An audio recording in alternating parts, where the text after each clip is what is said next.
are live from Labatt Memorial Park. It is the London Majors 2023 home opener here from the Forks of the Thames, and it is a good day for baseball. A little bit of rain moving through the area overnight, but the field took it well, and we have opening day baseball here from Labatt Memorial Park. We welcome you back up to the Game Day London broadcast booth. Noah Smith, Dylan Baker, off to my right side here as we are back for another season of London Majors baseball. No, we're excited to be back. It should be another good year here for the London Majors. Some turnover, and we'll get into that as the show progresses. But like you mentioned, a little bit of rain last night had both of us kind of scared that we wouldn't get this one in, but the field crew was out here early, working hard on this infield. Everything looks great, and it's a picture-perfect day for baseball right now.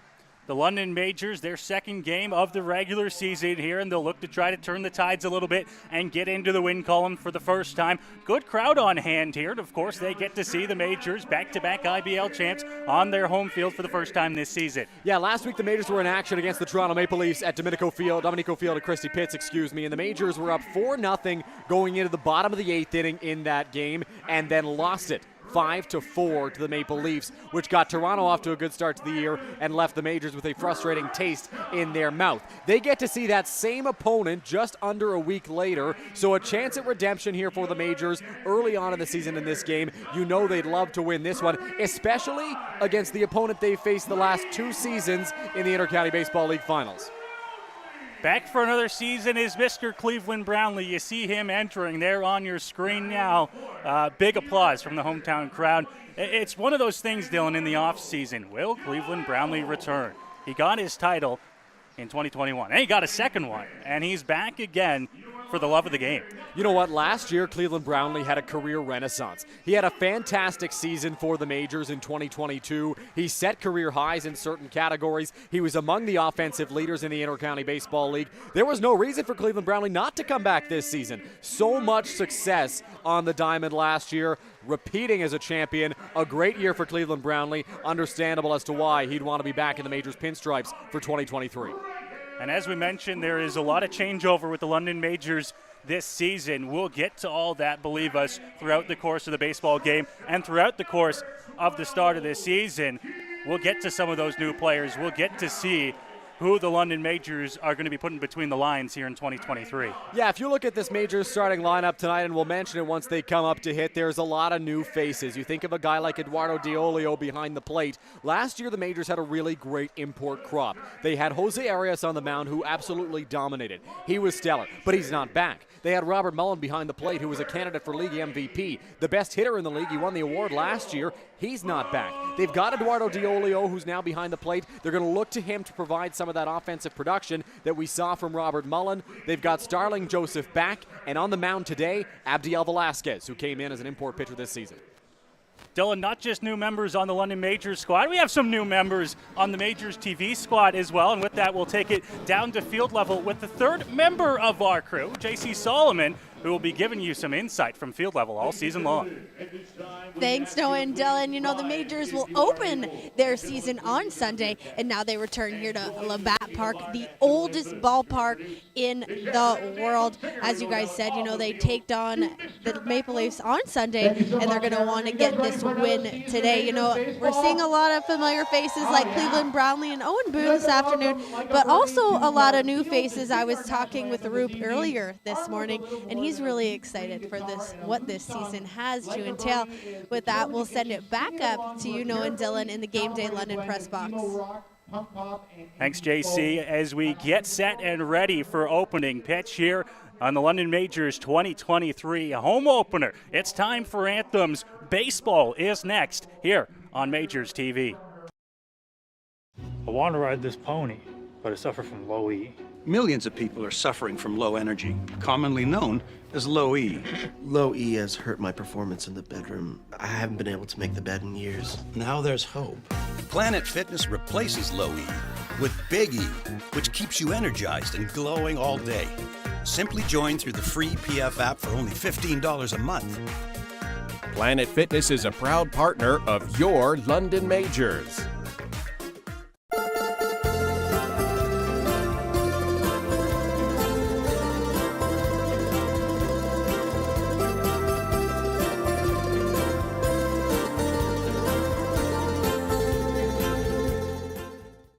You're watching. Here's the pitch.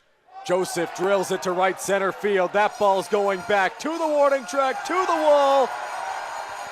Goodbye, baseball. Starling Joseph, a 2-run home run. London Majors Baseball on MajorsTV.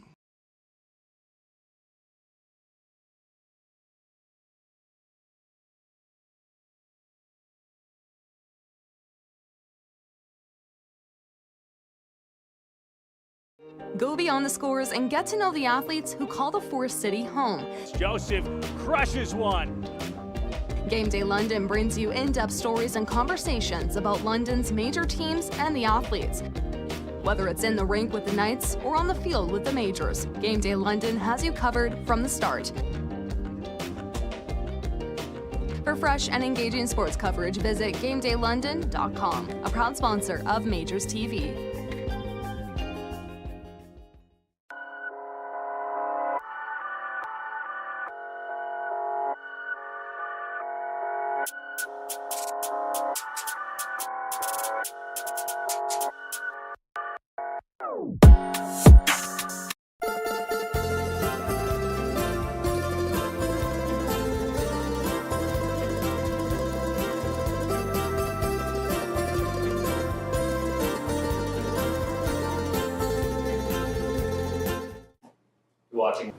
You're watching London Majors Baseball. London Majors Baseball. London Majors Baseball on MajorsTV.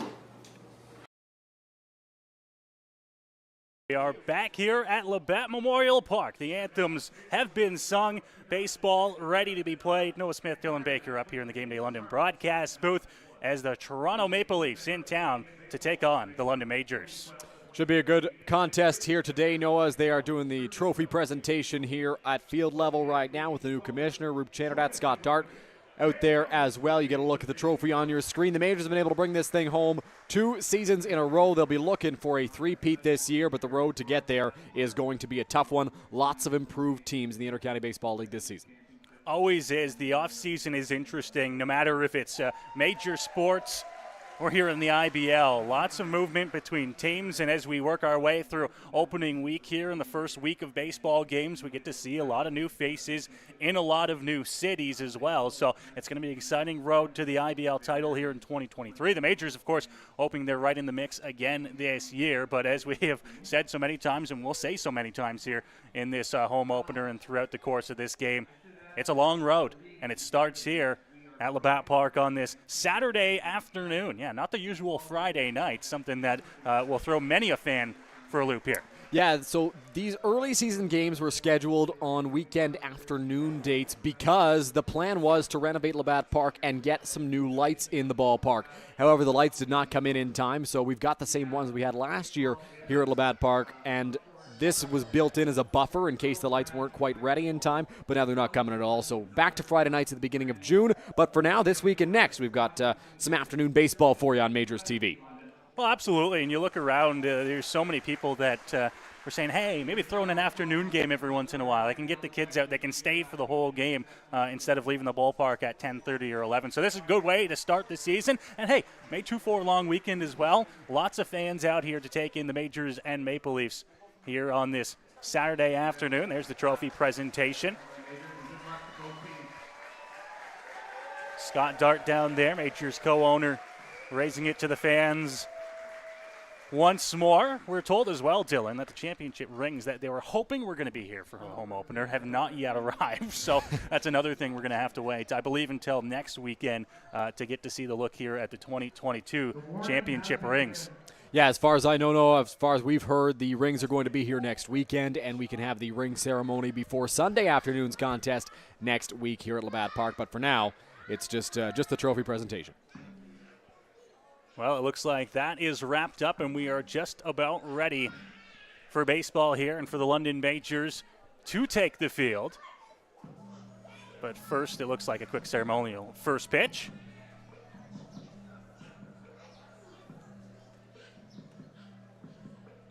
The incoming IBL commissioner will be throwing out the first pitch here. Majors photographer Matt Hiscox down at field level, getting ready to get this photo in. John Kastner left the IBL after last season, had a long, successful tenure as commissioner of this league, and they turned it over to Ted Kellens, as he fired that first pitch in Wow, there. he went in there.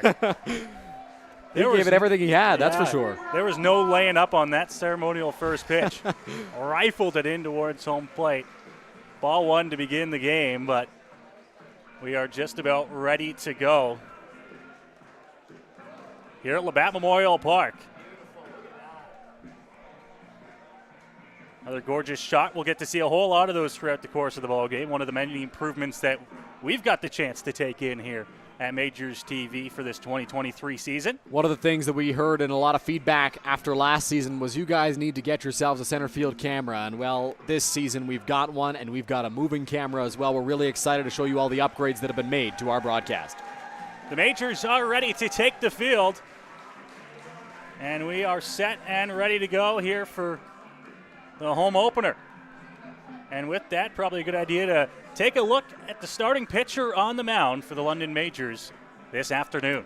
Today's starting pitcher for the London Majors is Abdiel Velasquez, a 6'4" right-hander coming out of Panama. He pitched in the 2019-2020 Caribbean Series with Panama, only appeared in one game through a scoreless inning with a strikeout. He spent 4 seasons in the minor leagues with the Los Angeles Dodgers organization, 33 starts, 60 games total, 8-14 record, 429 earned run average. Not a big strikeout guy in the minor leagues, but that can change pretty rapidly once you come here to the Intercounty Baseball League. Last Sunday, Owen Boone got the start for the Majors against Toronto. He was spectacular. 5 scoreless innings, 10 strikeouts. Had a whip in that game of 0.8. Just a really good outing for Owen Boone there. The Majors just could not hold on to the lead that they were able to grab early on in the game, and it'll be up to Abdiel Velasquez in this one to try to get the Majors into the win column. Majors were able to get out to a good start last Sunday at Christie Pitts. Carried a lead late into the ball game before the roof caved in a little bit on opening day, but that's all right because here in the IBL you've got yourselves another 40-some-odd games to figure that out.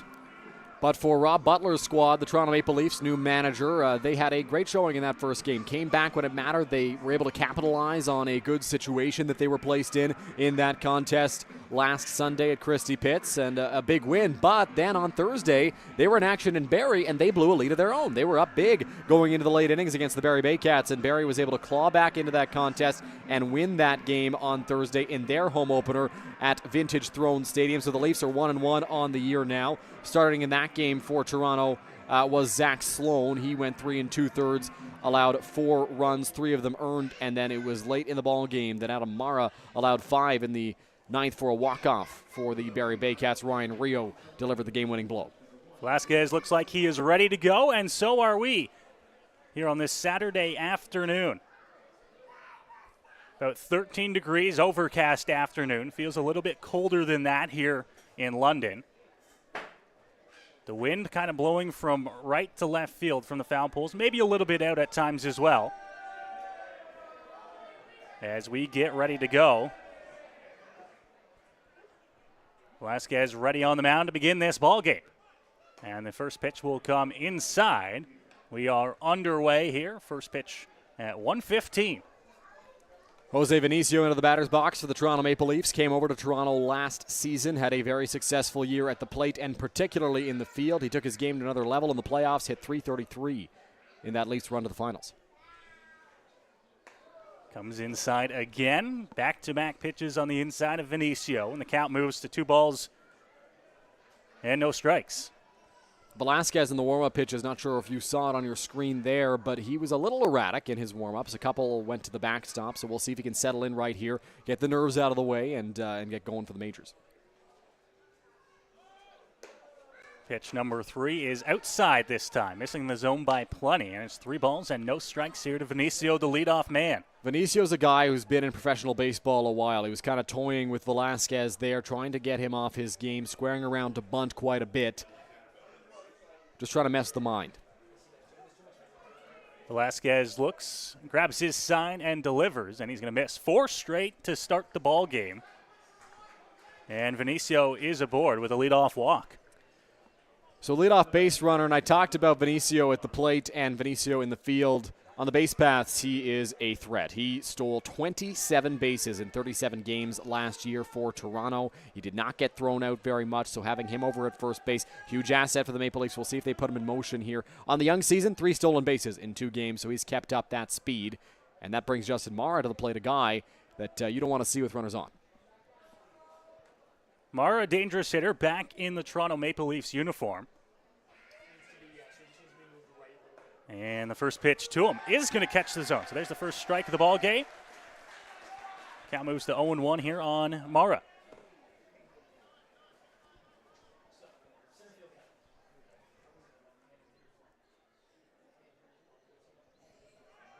Pitch to the plate, catches the outside zone to 2 in time. D'Olio from behind the plate guns out Vinicio for the first out of the ball game.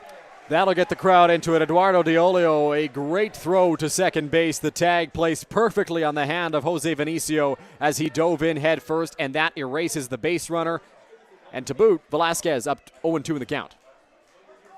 And able to find the zone on back-to-back pitches, gets some help from his catcher, and now he's going to miss outside. Count just moves to 1-2 here.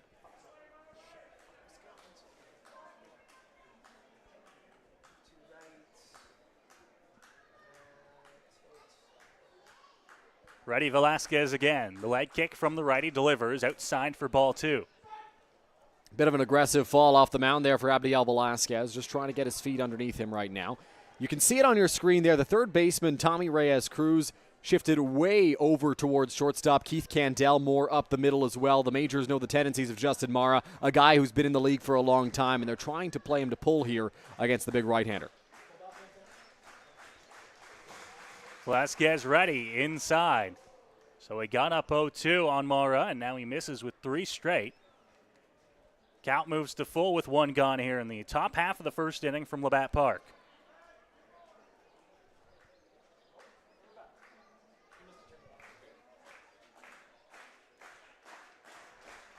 Majors faithful trying to get behind the new starting pitcher early here in this ball game. As mentioned, a good crowd here at Labatt Park to kick off the season. Velasquez looks, grabs the sign from D'Olio. Pitch to the plate. Hit on the ground, but softly over to the right side. And he's going to take it himself over to 1 for the second out of the inning. Great job there by Abdiel Velasquez getting some soft contact off the bat of Justin Mara to record his first out, the second out of the inning here in this first inning. And 2/3 the way through this top half of the Toronto Maple Leafs order. There is no easy bat for the Maple Leafs, especially in the top half of this lineup, but getting Justin Mara a big out. A big out indeed, as there are now 2 gone. Fantastic turnaround for Velasquez, who walked the leadoff man Vinicio on 4 pitches. D'Olio throw him out at 2, and then a ground out for the second out of the inning, as that one catches the outside corner. Velasquez has gone a couple of times to that breaking ball as kind of a get-me-over pitch, trying to find the strike zone. Right there, it worked again, caught the outside corner, just did curve back in time to get the strike call on Castaldo. Castaldo questioned it a little bit, but he's ready for the 0-1 as this one's dropped in there again. And back-to-back strikes to begin the at-bat to Jordan Castaldo. Listen, Abdiel Velasquez, a new pitcher for the London Majors. We weren't too sure what his tendencies are, but so far, at least early on here in this first inning, he's very confident in that breaking pitch. It's a pitch he likes to go to very clearly. So Velasquez ready. 0-2 here on Castaldo. To the plate, and a swing and a miss. It's a 1-2-3 inning for Abdiel Velasquez here in the top of the first, and the Majors will head to the bats. Game tied at 0. Velasquez has pitched in professional baseball for a long time, Noah, and that was an example of a veteran pitcher getting it done on the mound as he got off to a rocky start. And you and I kind of looked at each other. 4 straight balls to Jose Vinicio. Not ideal, but then the catcher behind the plate, Eduardo D'Olio, did a great job calming him down out there on the mound, throwing the runner out at second base. A huge momentum shift in the Majors' favor, and it allowed Velasquez to settle in and record the next 2 outs against Justin Mara and Jordan Castaldo, 2 of the better left-handed power-hitting bats in the Intercounty Baseball League. So a great top of the first inning there for the Majors and Velasquez, and now London gets their first chance on the sticks here on this Saturday afternoon. I know us up here in the broadcast booth, Dylan, although not ones to complain with the 4 walls around us and no wind, hoping for a little bit of a warm-up here. Now we do see the sun peeking out a little bit here as we go to the bottom of 1. The sun came out a little bit earlier during warm-ups, Noah, and now it has crept back onto the field, so it's a little warm. The players up, but up here we're in the shade in the press box. It's really ideal conditions to be playing baseball, but you're right, a little bit chilly up here in the Game Day London broadcast booth here at Labatt Park.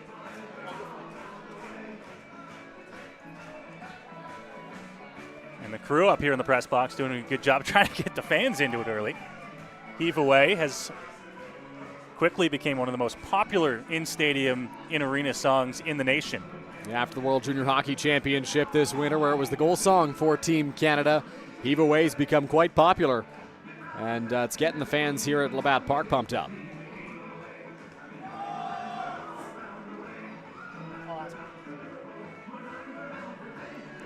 So the London Majors starting lineup here as we get set to see them in the bottom half of the first inning. We'll start with some familiar faces. Austin Wilkie will lead off the ball game, followed by Byron Reichstein in, at least to us, a not super familiar spot in the lineup. He's batting 2-hole. And then Cleveland Brownlee in the 3 spot for the Majors, the first 3 to greet the Leafs here in the bottom of the first. Well, one of the things that Majors manager Roop Chanadad has to do here in the early going is figure out what the optimal lineup configuration is for this Majors ball club. Because there are so many new faces, Roop's got to find a spot where each guy feels comfortable and is well positioned for success. So Byron batting second here for the Majors today. Austin Wilkie leading off, as we saw many a time in the past couple of seasons. And they'll look to get the offense rolling for the Majors. So Austin Wilkie is ready as he strolls to the plate and will get us going here in the bottom half of the first inning.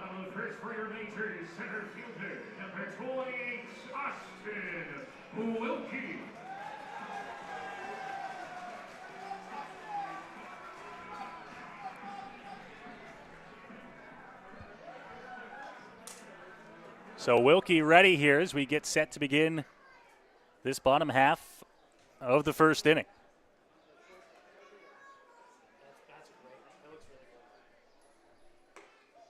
And the first pitch to him is going to miss. And it's 1-0 here on Wilkie, the leadoff man.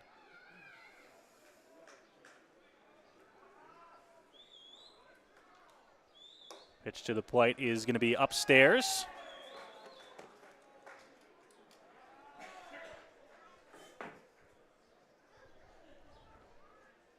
And now Burnside ready. Here is the delivery. Upstairs to Wilkie again. And now he falls behind 3-0 to the leadoff man. You may hear the crowd there. Last season in the playoffs, they got the ball 3, ball 4 chants rolling, and they're back.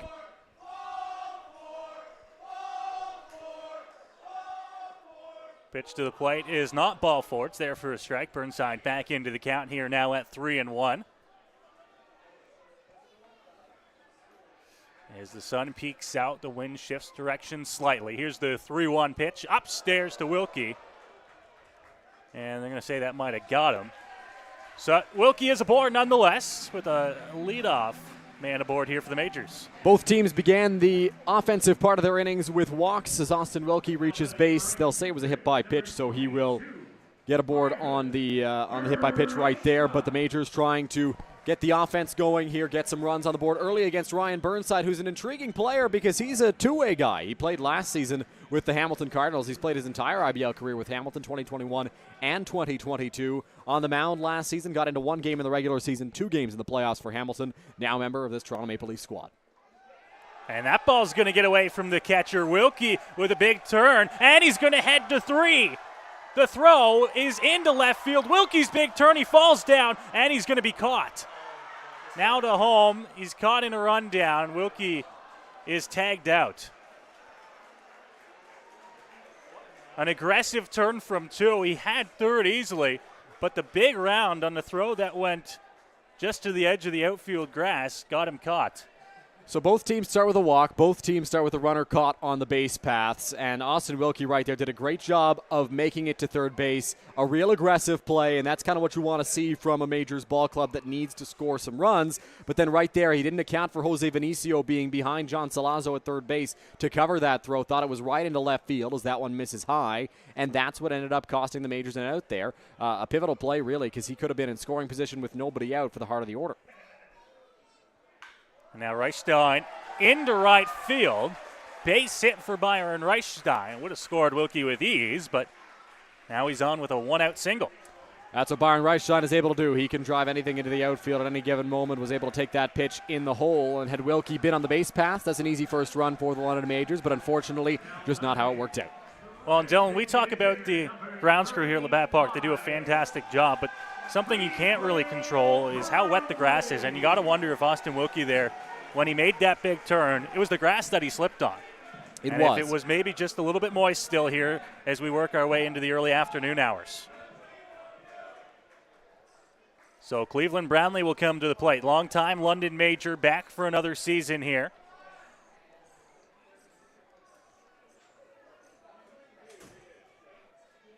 First pitch to him in the dirt. Reichstein is going to hold at 1. Count moves to 1-0.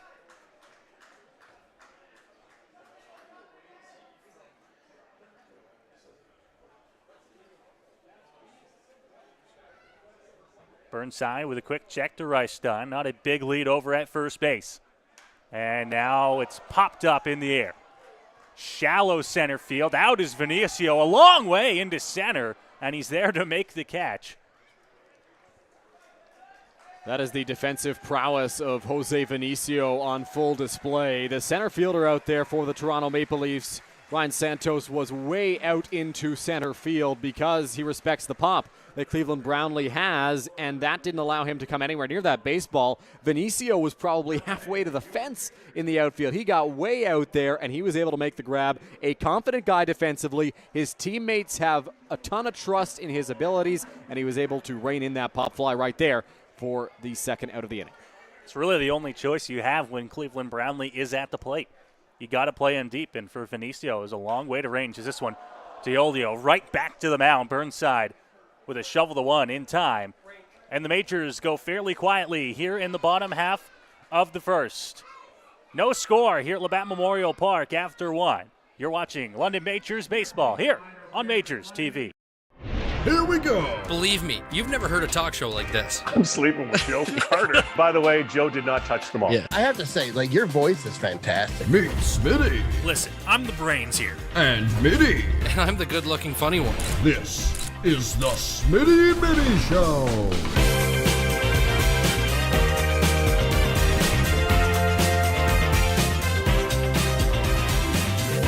Catch new episodes of the Smitty and Mitty Show wherever you get your podcasts.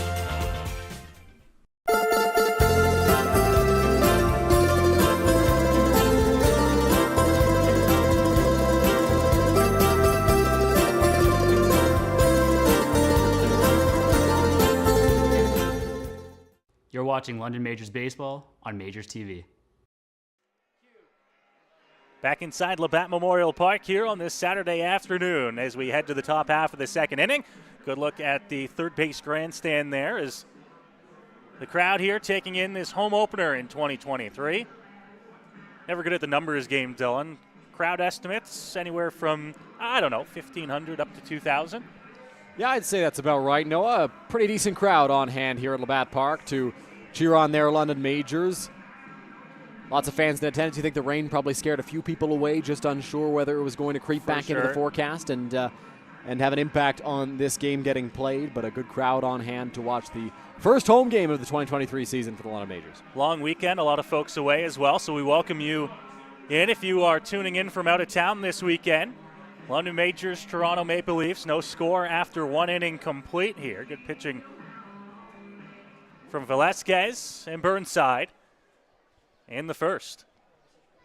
Yeah, really good job by both guys. Both pitchers issued leadoff walks, and then both guys got an out on the base pass. Austin Wilkie was caught over at third base. Jose Vinicio was caught out at second base trying to steal second there. So a couple of outs on the base paths for both teams, and then a really good job by both starters to get out of the innings. So Velasquez ready, starts the at-bat with a curveball on the inside part of the zone, gets the call from the home plate umpire, Steve Cochran, today. And he goes up 0-1 here.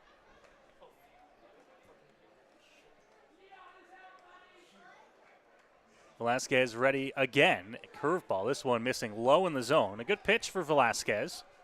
Yeah, real good pitch right there from Abdiel Velasquez to Jesse Hodges, the designated hitter for the Toronto Maple Leafs, in his first game action this season for Toronto. As mentioned, the Leafs into their third game of the season, opened up last weekend against the Majors. And then a Thursday night trip to Vintage Throne Stadium and the Barrie Baycats. What a chaotic game that was in Barrie. Oh, my goodness. So many runs scored and a big comeback for the Barrie Baycats. An exciting ball game at Vintage Throne Stadium. Inter-county baseball league at its finest. Absolutely, especially early in the season. A roller coaster ride of emotions. Velasquez ready upstairs. Hodges ducking out of the way of that one. 3-1. No, one of the things that I've noticed early on from Abdiel Velasquez is that fastball is not quite where he needs it to be. It's what he was missing with to Jose Vinicio to start this ball game, and right now it's the reason he's behind 3-1 to Jesse Hodges at the plate. He's got to get that locked in. He continues to miss up and in, up and away, just kind of all over the place with the fastball, but the breaking ball has been really good so far. Comes in with it again, and he misses on the fastball once more. So we'll see if DeOlio and the Majors bench will pick up on that and see if Velasquez is comfortable with maybe throwing a little bit more of a healthy diet of breaking balls. Yeah, we're not too sure what the arsenal is for Abdiel Velasquez, what he likes to go to, what his tendencies are out there on the mound, but I think it might have to be a little more breaking ball heavy, at least right now, until he can lock that fastball in. Once he finds that release point, once he settles in out there on the bump, he can start to work that fastball back into the mix, but for now the breaking ball has been on, the fastball has not been, and I think that we'll see a little more of the breaking stuff against a lefty batter like John Salazzo, who steps into the batter's box. It seemed to be the way he wanted to attack Mara and Castaldo back in the first inning. Salazzo comes to the plate now here for the Leafs. Started with a curveball that misses off the plate. And the count now, a ball and no strikes here.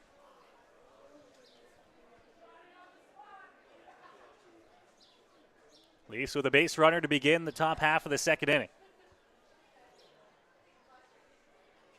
Hodges stutters step, but he's not going anywhere as that one misses outside. That's 6 straight wide ones here from Velasquez. He started the first inning with 4 straight, and now after getting ahead of Hodges to start the inning, he's thrown 6 straight balls, as you mentioned, Noah, to John Salazzo, who's now in a hitter's count. And again missing here to Salazzo. 3 balls and no strikes. John Salazzo got into his first game of the season on Thursday against Barrie. Was not in the lineup for the Maple Leafs when they took on the Majors last Sunday. Got a single, an RBI in that contest. Also struck out. He's a guy who's been around the IBL for a long time, since 2010, and possibly beyond for John Salazzo. 79 homers in this league. A big power bat.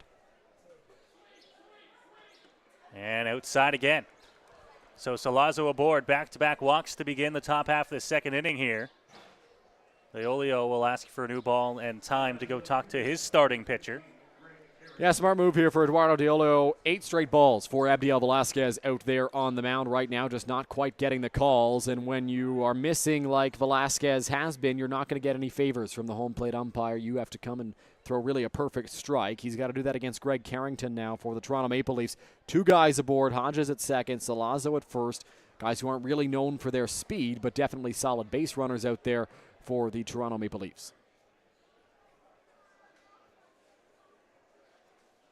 So Velasquez now, after a brief conversation on the mound, ready to go here with 2 on, nobody out, top of the second inning. Carrington comes to the plate.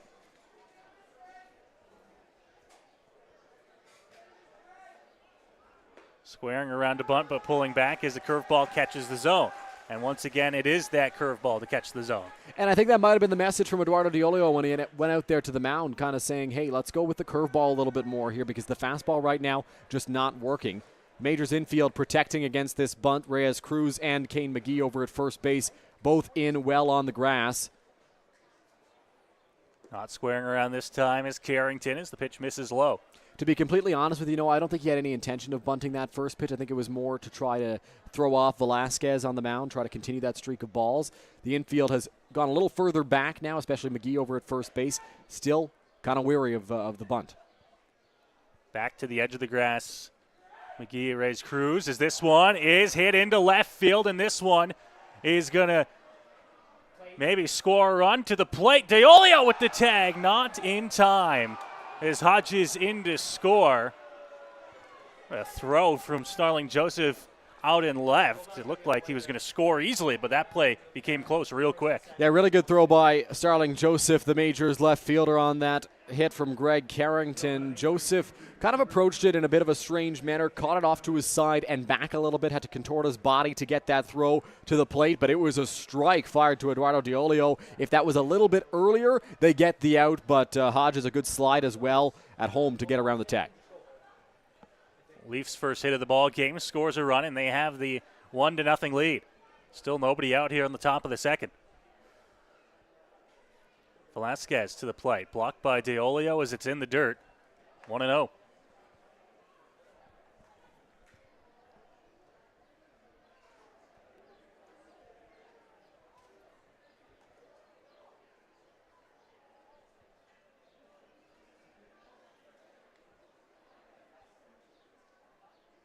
Carrington at first, Salazzo at second here for the Maple Leafs. And a swing and a miss at the plate. Really good breaking ball there from Abdiel Velasquez. We've seen that pitch as a get-me-over breaking ball, and we've seen it as a wipeout pitch just like we saw right there. Got a big swing from J.J. Dutton at the plate.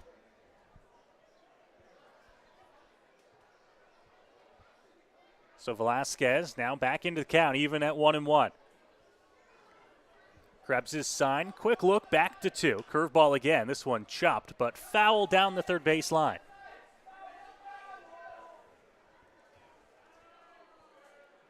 Dutton this season played in both Maple Leafs games. Batting .429 in the early going, 3 for 7. 2 runs batted in, an extra base hit as well. He's got a double on the year. 3 strikeouts in 7 at-bats. 1-2 count. Fans try to get behind him here. Still looking for the first out of the inning. Here's Velasquez. Righty leg kick, delivers, and just off the plate, 2-2. You can see the home plate umpire shake his head right there, saying, no, just did miss. It was very close. A great pitch from Velasquez. Did not quite get the call in the outside corner.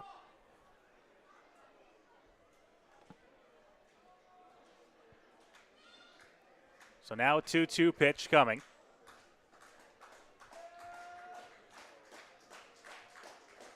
Another look back to second. Here's Velasquez.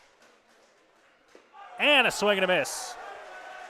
Comes back with the breaking ball on 2-2, and he gets a strikeout for the first out of the inning. That breaking ball is working right now for Abdiel Velasquez on the mound. Was able to get a big swing and a miss right there for the first out of the second inning. It's his second strikeout of the ball game out there on the mound. Ended the first with a strikeout as well.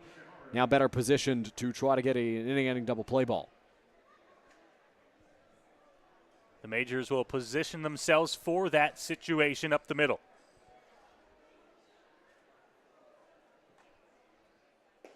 First pitch, fastball, misses low.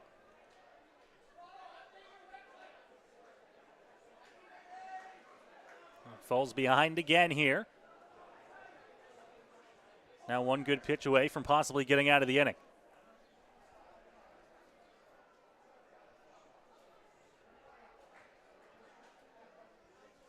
Ready and delivers the curveball, just missing inside. Another batter that Velasquez has fallen behind. He's at 32 pitches right now through an inning and a third, and 12 of them have been strikes. That's 37.5%, and you need that number to go way up if Velasquez wants any shot at pitching deep into this ball game.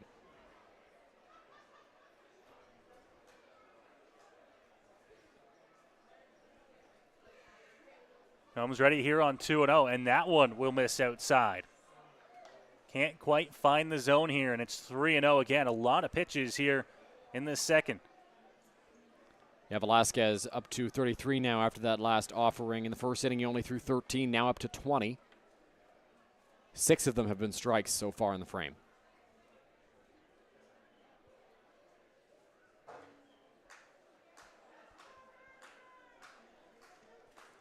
Three out to Ishihara, and that one will catch the zone.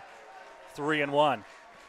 Able to find the strike zone there was Velasquez against Yoshi Ishihara. He's batting .500 on the year, 3 for 6 for the Maple Leafs, including 3 runs scored. Yeah, he's been off to a good start, found himself early here. for the Maple Leafs to begin the season. Now he awaits the 3-1. This one finds the zone as well. Knew the erratic tendencies early on of Velasquez, was looking to try and find his way on anyway, but now the count moves to full at 3-2. Great job working his way back in the count by Velasquez here. Ishihara took a couple of close pitches on 3-0 and then 3-1, and now a chance to put him away here for the Majors right-hander. Kenny battle back. Here's the 3-2 and chopped foul, so he'll have to do it again.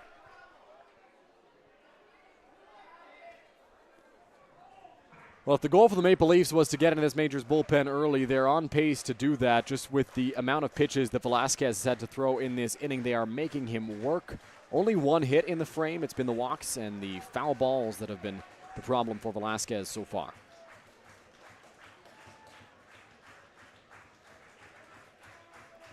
Velasquez looks into Diolio and grabs his sign. He's ready for the 3-2 once more. And now we'll step off, look back to second base.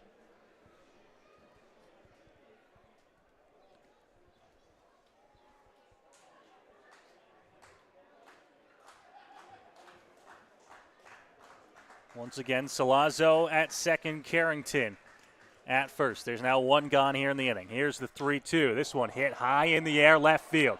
Joseph, long way to run this one down as it hops on the warning track and it bangs up against the wall. One run is in, and it's going to be an RBI double for Ishihara to give the Maple Leafs a 2-0 lead.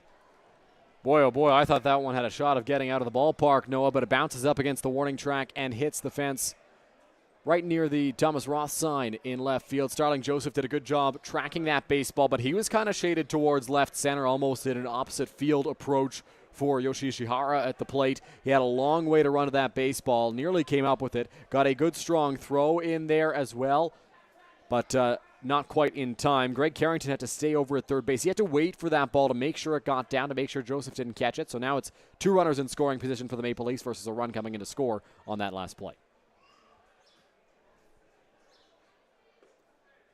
First pitch there for a strike for Velasquez here. He gets up 0-1.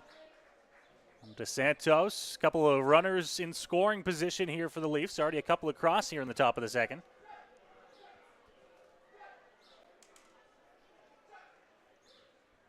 Here's the look back to the plate and fouled into the screen. Out of play, 0-2.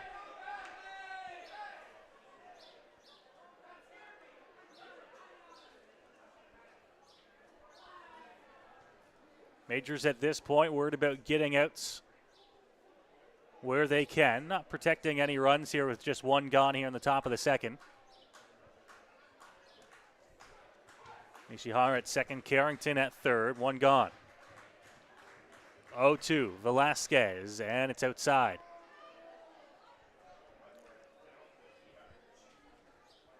Early on, just seems like he's having a little bit of trouble finding the zone. Yeah, finding the zone consistently has been an issue for sure for Abdiel Velasquez. We'll see what changes to the approach can be made here after this inning, but he's got to get out of it first. Two guys in scoring position for Dos Santos. 1-2. And in the dirt, doesn't offer at it. 2 balls and 2 strikes. Top of the order on deck, Jose Vinicio, who started the ball game off with a leadoff walk. So you'd like for Velasquez to get an out here, so the top of the order comes up with 2 away versus 1, and possibly some runners in scoring position.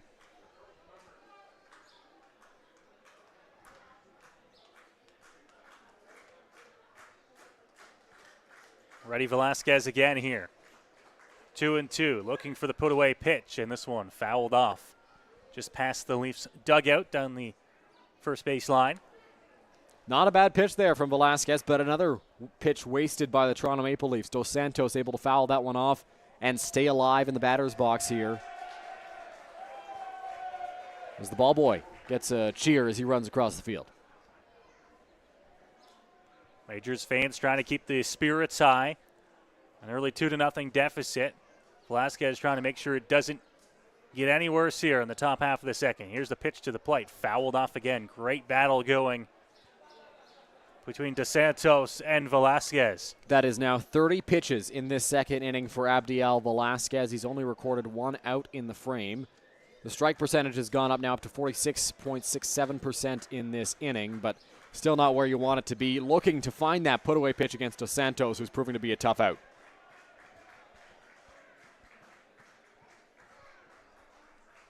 Set and ready. The 2-2 once more off the plate.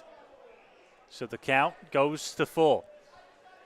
Ryan Dos Santos struck out 3 times in 5 trips to the plate in his lone game so far this season. That was the season opener against the London Majors, against Owen Boone, Pedro de los Santos, and Braden Farrington. But right here, he's been able to evade the strikeout quite a while, working it all the way back to full after, I believe it was 0-2, Noah.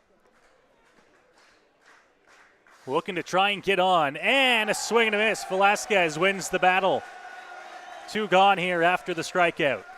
That breaking ball that looked so good throughout the at-bat finally results in an out for Abdiel Velasquez on the mound, able to put him away with a good breaker. Just swung right through that pitch. A huge second out for Velasquez.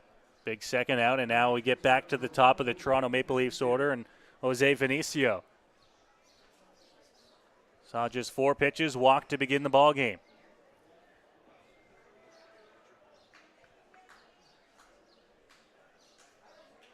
Now he'll look to try and drive some runs in with 2 outs here for the Maple Leafs. Fastball upstairs.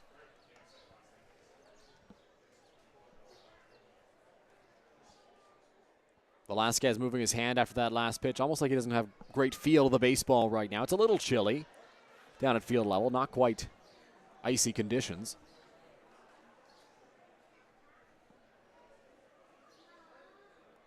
The 1-0 delivery with the curveball catches the outside portion of the plate, and Vinicio is now in the 1-1 count. You don't want to fall into too big of a pattern when you're out there on the mound, but right now, Velasquez doesn't really have a choice. When he gets behind, it's going to be the breaking ball because the fastball just has not found the zone consistently in this ball game. So as he runs into trouble, as he falls behind, it's going to be the curveball that comes back to try to work his way back in the count. Ready for the 1-1.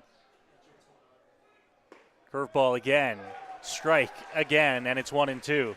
That pitch has been working all throughout the ball game so far for Velasquez, aside from a brief period at the beginning of this frame where he didn't quite have great feel of that pitch. Right now, it's rolling for Velasquez. He's just got to get the fastball moving with it. We'll see if he runs back with it again here. Count 1-2 on the leadoff hitter, Jose Vinicio. 1 ball and 2 strikes. Here is Velasquez ready. And it's well outside. Slipped out of the hand there. You mentioned just the grip. Looks like he's having trouble getting fully comfortable out there. Of course, the native of Panama. If me and you, Dylan, are up here saying it's a little bit of a chilly afternoon, not quite used to the cold. 2-2 nonetheless here for Velasquez. Looking to put away Vinicio and get out of the inning with just the 2 runs across. To the plate and fouled back. You can expect the same kind of fight that Dos Santos put up from Jose Vinicio right here. Another guy who's a real tough out at the plate. Walked in his first trip, 2 strikeouts in 9 at-bats this season, batting .333 on the year. Just a guy who gets on base for the Maple Leafs consistently, so will be difficult to retire.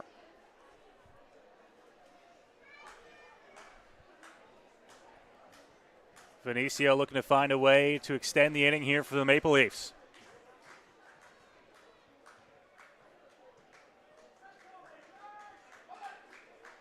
Two, and hit in the air, but foul down the right field line.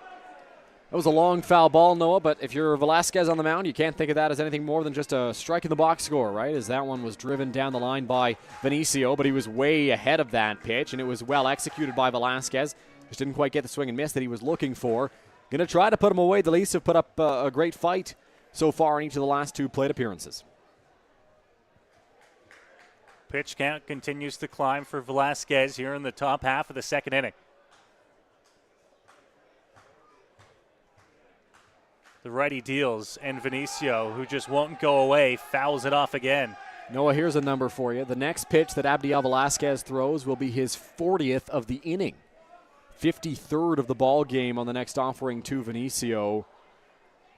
The Majors bullpen's going to be working earlier than they would have hoped, assuming this keeps up. If Velasquez settles down, you'd like to think that he can hopefully work through a few more. Not out of this jam yet, of course. Leafs still pressing with 2 gone. Vinicio, a 2-2 count. 2s across the board here in the second inning. And it's off the plate. Count moves to full. Stressing the importance of strikes once again. Out of the 40 pitches that Velasquez has thrown in this inning, 20 of them have been strikes. So 50% of those pitches. Overall in the ball game, just under 50%. Has not found the zone consistently enough. The Majors have a good defense behind Velasquez there. If he could pitch to contact maybe a little bit more. But right now, doesn't seem to have a feel of his fastball. Checks, looks to the plate. Vinicio rips one foul. Dies in the grass in foul territory. Count stays at 3-2. Boy, oh boy, you can't say enough about how good these last 2 at-bats have been for Jose Vinicio and Ryan Dos Santos, the last 2 guys that have come up to face Abdiel Velasquez. Just a fantastic job keeping the at-bats alive, staying in there against all of these pitches, staying with tough breaking balls, and right now they're just working the Majors right-hander. Vinicio looking for a breakthrough. Velasquez ready. Count full. Here's the pitch to the plate, and he rips one into right center field. That one's going to split the outfielders and roll all the way out to the wall. Vinicio's got speed. He'll round second. 2 runs in to score. The throw comes in from the outfield, but it's plenty late as Jose Vinicio brings home a couple with a triple here on the top of the second inning. Boy, oh boy, what an at-bat for Jose Vinicio.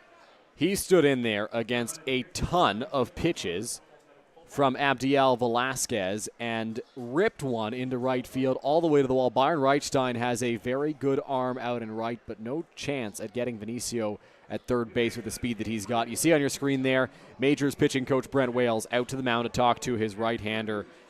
The Maple Leafs nearly threw the order in this second inning alone. Velasquez up to 42 pitches in the frame. There's a runner over at third base. He's got 2 outs. 1 pitch gets him out of this inning, and I think that's going to be the message that Brent Wales delivers out there on the mound to his starter. But it's been a rough go of things in the early going for the Majors right-hander. As you see some action in the Majors bullpen. Braden Farrington walking around. Right now, just moving around. Catcher ready. And we'll see who starts to get ready here with 2 gone here in the top of the second inning.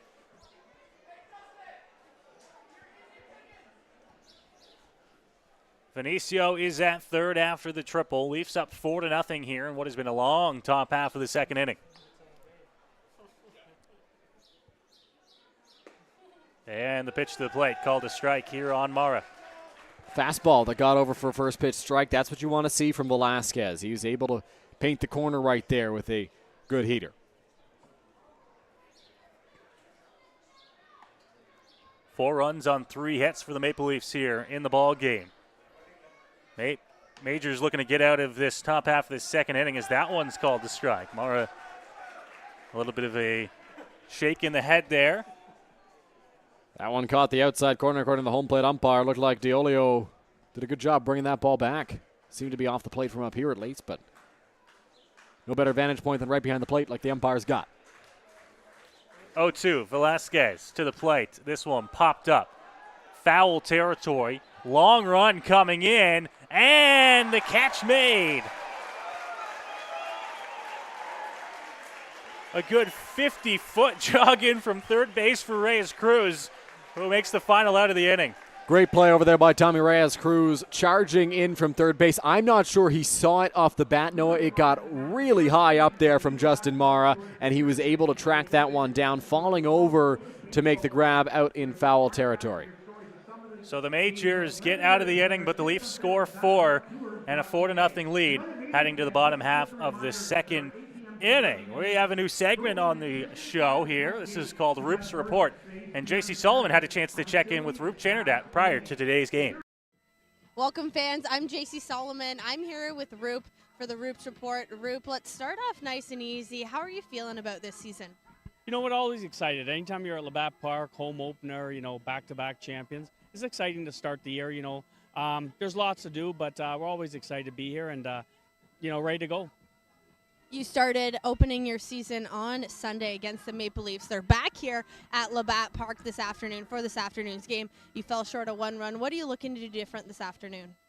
You know what? We're just looking to execute. We had the bases loaded 3 times there in Toronto, and we just didn't get that key hit. You need some back-to-back hits and, tighten up our defense a bit. Our pitching was good, so we just want to kind of execute. I think that's the key. It's early in the year, so you're not getting too excited about too many things. You just want to look and evaluate the players. You have a lot of new faces on this team, but a lot of old faces as well. Cleveland Brownlee, Owen Boone, guys like that. What are you most excited for about bringing new members onto this team? You know what? With new guys you're bringing in, you're just trying to get them to understand the culture. That takes a while. We're about 2-3 weeks behind because of Mother Nature, a lot of rain. So if we can get all the guys kind of understand their roles and where they fit in, I'm excited to see them, but we got a lot of work ahead of us to kind of figure out where we stand. And going into this afternoon's game, what is the mindset for Game 2 of the season? You know what? Our mindset's always to win. So if we play the game right, I always tell the guys, we got to play the game right. Don't cheat the game. And I always talk about mistakes, not errors. The team that makes the least mistakes usually wins the game. So our mindset going in is always trying to win a game and play hard in front of our fans. Awesome. Thanks so much, Roop. Thanks for having me. Yeah.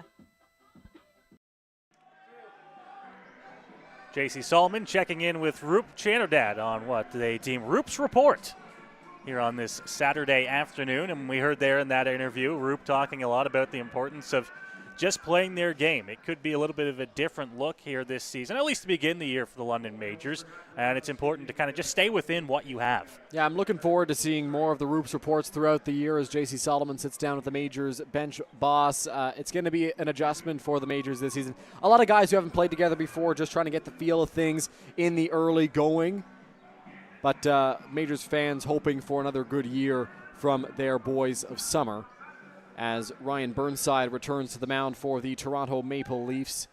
Last season, as mentioned, pitched in 1 regular season game for the Hamilton Cardinals, went 3 innings. In the playoffs, went 0-2 on the bump in 2 games started. Natural catcher at the plate, he hit .318 in the regular season for Hamilton last year. And the first pitch is delivered for a strike.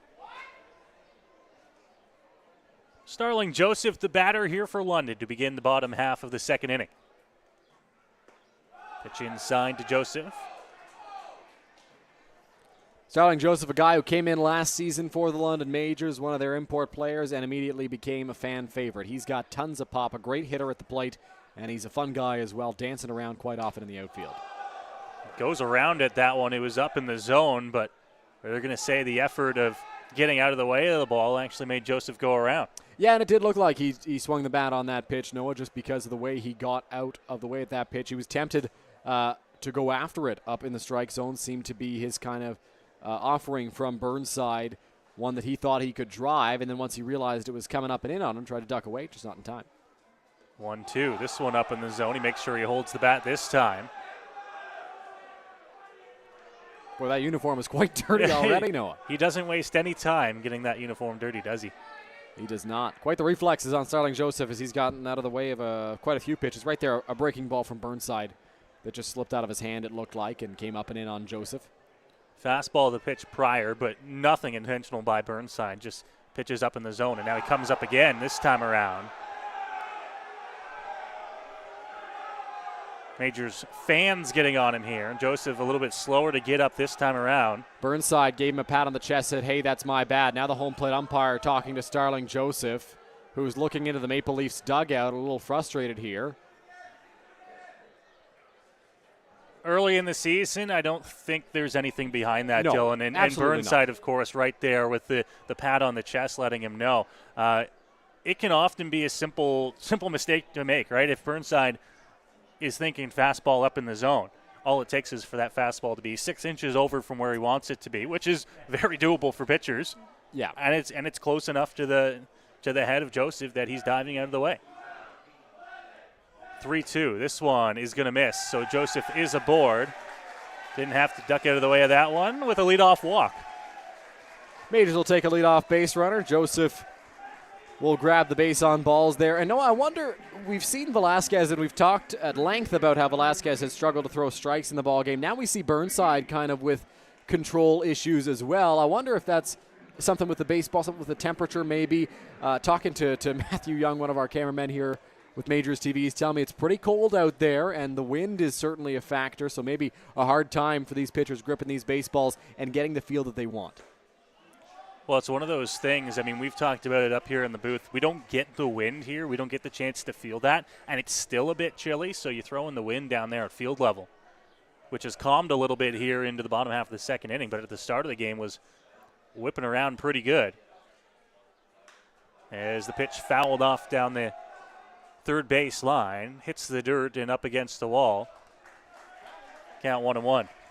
Kane McGee at the plate for the London Majors, one of the new adds in the offseason. He's playing first base. The big left-handed hitter from Almonte, Ontario.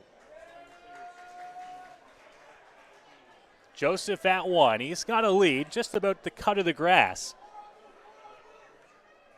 And it's going to draw a throw from Burnside. Joseph definitely a threat to run. Did have some stolen bases last season for the London Majors. Did not run all the time, but he was able to swipe a bag or two every once in a while. 7 steals on the year last year. McGee, and he'll foul it off again. Big left-hand bat. On a count that moves to 1-2. Crowd getting on Burnside quite a bit before every pitch. The Majors over the past year or so have grown into one of the more hostile environments for opposing players to come into, just because the fans are really into it lately, and they've got the chirps, they've got all sorts of stuff to throw at these players. Contribute a lot of that to a loud section of fans who usually tends to plant themselves in the grandstand right in front of us. What did they call themselves last year? The Ballflowers? Was that what their name was? It might have been. 2-2 here on McGee. Joseph with the lead at 1 as Burnside works with nobody out here so far in the bottom half of the second.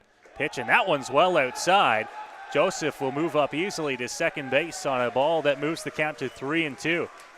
So Joseph moves up on that errant pitch from Burnside. Curious to see what the scoring is on that one, whether it's a pass ball or a wild pitch. Definitely well out off the plate, but one that Morrow would have liked to have caught, as Rup Chanadad talking to a member of the staff there.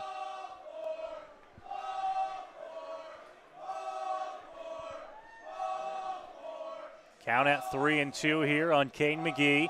Joseph up into scoring position.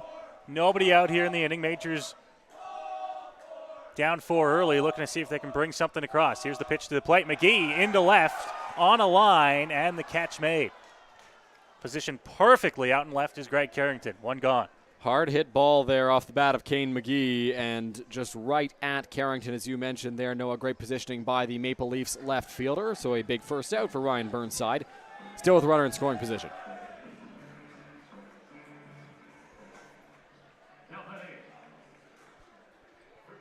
So Joseph stands out at second still after the flyout. Tommy Reyes Cruz comes to the plate.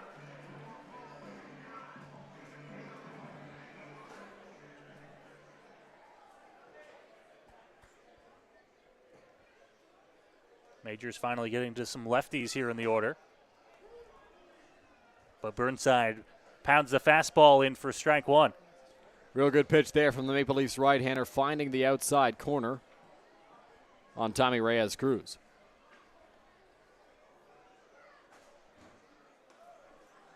Missing there. Looked like the off-speed just kind of slipped out of the hand on the release. 1-1.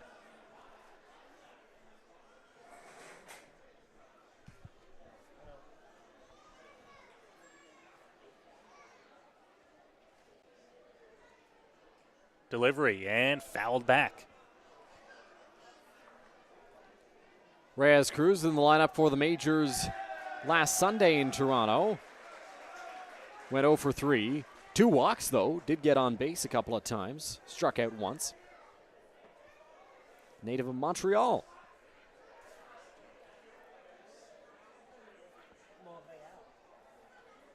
Burnside working with Mara here. They've got the first out in the inning. Joseph still at second. And missing outside is that curveball, 2-2. It's kind of been the inverse for Burnside that it has been for Velasquez. Burnside, good feel of the fastball so far for the most part, aside from a couple that got away against Starling Joseph, and it's been that breaking ball that's been wide more often than not. Joseph with a jump to 3, the throw, and the ball is dropped. Joseph is safe at third. Oh man, Noah, Starling Joseph was on his way to third base. They had him by a mile if that ball is caught by John Salazzo. The throw just was not handled properly over at third base. Came out of the glove of the Maple Leafs third baseman, and that allows Joseph to move up. Dangerous play. If that ball caught the corner, if that pitch caught the corner, it would have been a strike him out, throw him out had Salazzo held on, but instead, full count. Swing and a miss. Reyes cruised right through the fastball up in the zone, and Burnside has got the strikeout for out number 2. See Reyes Cruz shaking his head as he walks back to the dugout, a little bit frustrated that he chased that pitch a little high on the fastball. Majors need to cash here. They got a runner at third base. So Keith Candell will stroll to the plate for the first time this afternoon. Another familiar face for Majors fans. Happy to have him back for another season.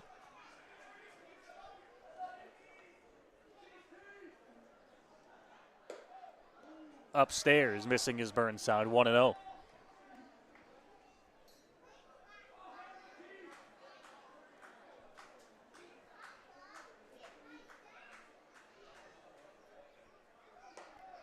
And he comes upstairs again. 2 balls, no strikes here on Keith Candell.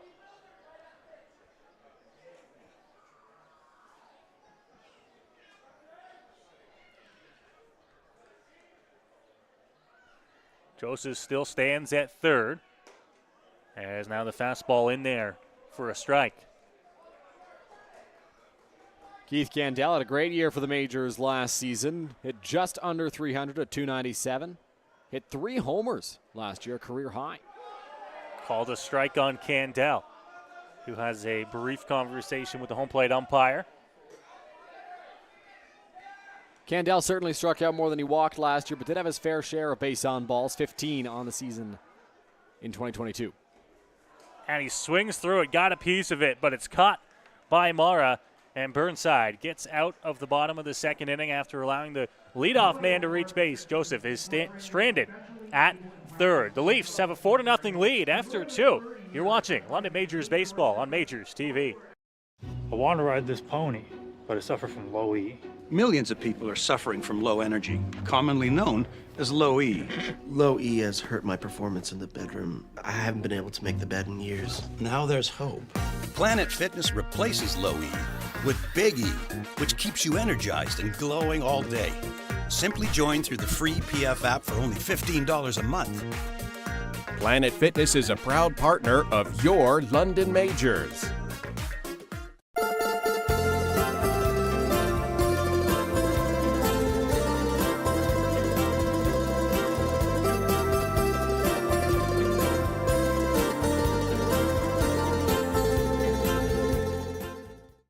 You're watching. Here's the pitch.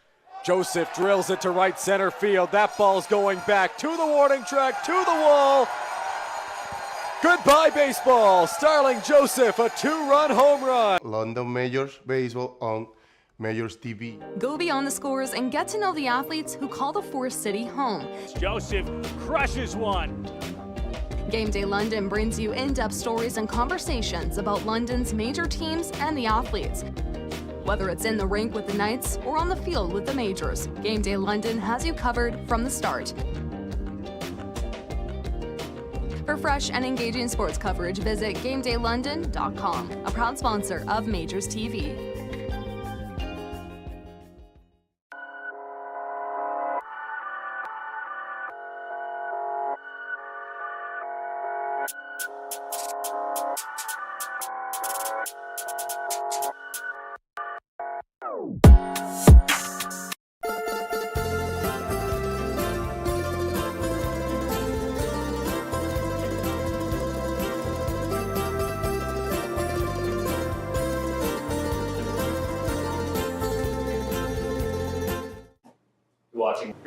You're watching London Majors Baseball. London Majors Baseball. London Majors Baseball on Majors TV. Back here for the top half of the third inning here as the Leafs get to bat. Velasquez back out onto the mound here for London. His first pitch missed inside. That one is going to be fouled off and out of play. So the count moves to 1-1 here.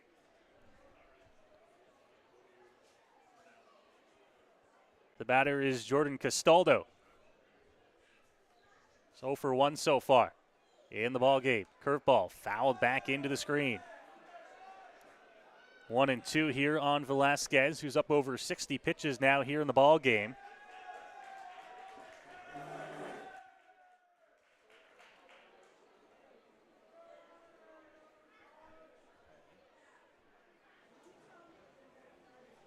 So Velasquez grabs his sign here. Up 1-2. And a curveball slipping out of the hand there and goes to the backstop. 2-2 now here on Jordan Castaldo.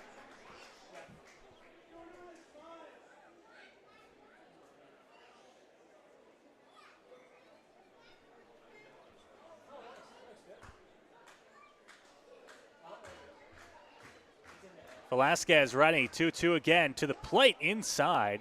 Castaldo with a good take, and the count moves to full.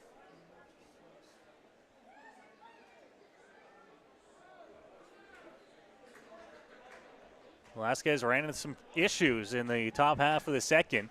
Majors go fairly quietly in the bottom of 2, and now we go to the top half of the third with a 4-0 Toronto lead.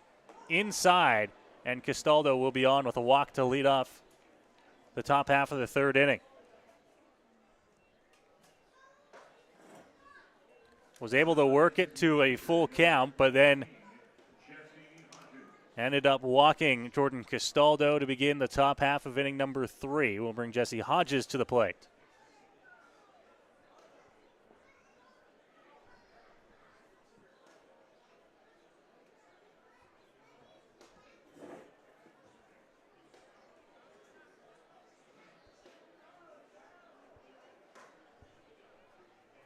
Velasquez ready here as he does a quick look over his shoulder to first. Pitch to the plate, and Hodges swings right through it. 0-1. Hodges walked his first time around.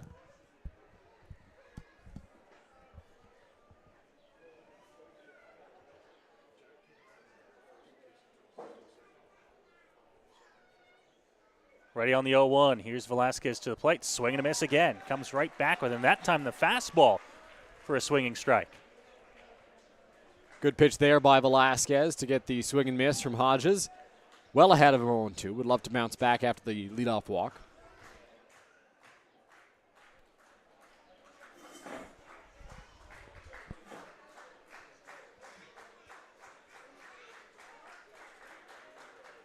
Trip Velasquez, and he misses outside. Went back to the fastball that he had recently just got under control, and he missed off the plate.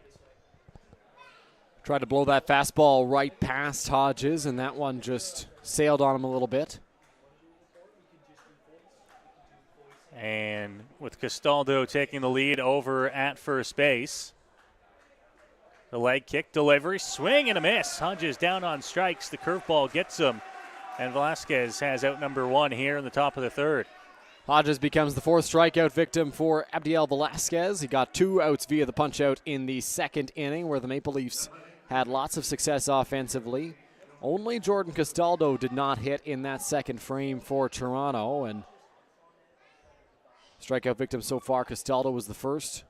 Then J.J. Dutton, Ryan Dos Santos, and now Jesse Hodges for Toronto. And now with Velasquez working here into the top of the third. Pitch count continues to climb as that one misses outside for ball 1. Pitch count up to 69 pitches after that one misses outside. 1-0 to John Salazzo. Now Velasquez missing low. D'Olio couldn't quite bring it up enough to get the call. 2-0 now. Velasquez at 70 pitches. 36 of them have been strikes, just over 50%. Again, it's been both guys really in this contest, Noah, that have been struggling with their command. To the plate. Did he hold up in time? It's called a strike regardless. So great job by Velasquez. Moves the count to 2-1. Can't really ask for an appeal there if you're the home plate umpire because the guy over at second base doesn't really have a great view of it. Nobody at third in this three-man crew.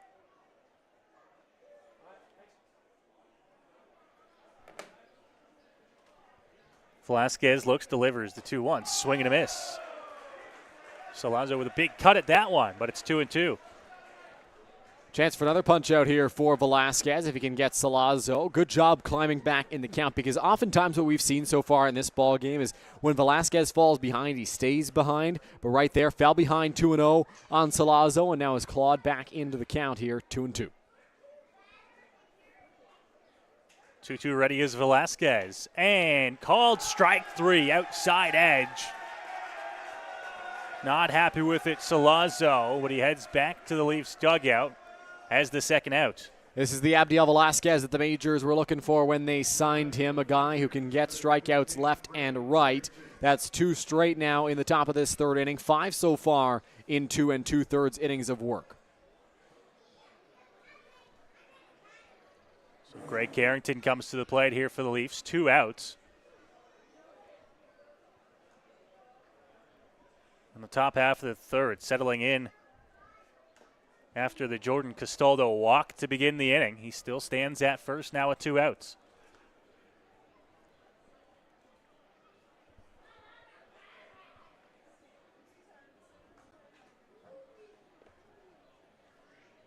We did see in the second inning, Dylan, just some movement down in the London Majors bullpen.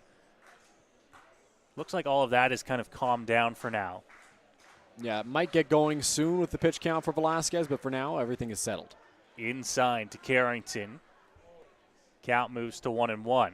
Good job by Diolio getting over to that pitch. Dangerous one, well inside on Carrington. If it had snuck to the backstop, you can be sure that Castaldo would have moved up at least 90 feet. Maybe pulled an Austin Wilkie, make it up 180 to third base.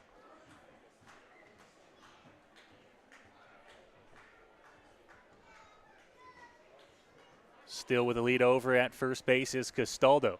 Here's the pitch, fouled off by Carrington to the backstop, and the count moves to 1-2. Good job by Velasquez, not really letting Greg Carrington get his arms extended right now as he drove a single to the opposite field in his last trip to the plate. The last few pitches from Velasquez have been right inside on Carrington. Perhaps he can fight something off and drive it the other way, but very difficult to do on a breaking ball like the one we just saw.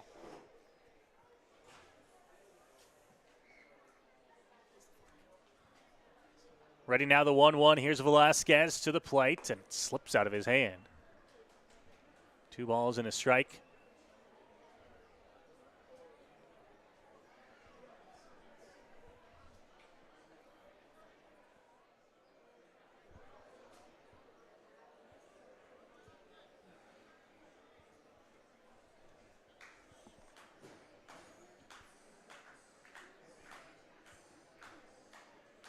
Middle of the Leafs lineup. Here's the pitch. And it's called a strike. And a punch out. So, Noah, I was going to bring that up because I was sure there were 2 strikes. But the scoreboard showed 1. We said 1. Point Streak said 1. The home plate umpire said 1. 2 and he 1. put 2 and 1 up. But they called it strike 3. So I had, on my scorebook, I had 2 strikes the whole way. And when you said 2 and 1, I looked up at the scoreboard and I see 1 strike. I was like, oh gosh, I'm messed up. I look at Point Streak, says 1 strike. Okay, I guess that's what it is. We're all in shambles up here. I know. Booth. And the home plate umpire shows 2 and 1. I was like, all right. But then everybody kind of jogged off the field, and I thought the Majors were going to get caught. But no, not the case. They were right, clearly. Strike 3, and that does it for the top of the third inning.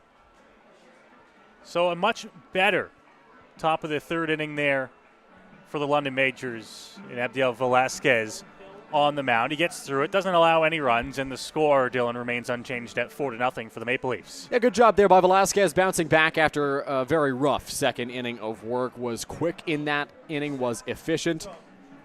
20 pitches in that third inning as we'll send it down to field level now, Noah.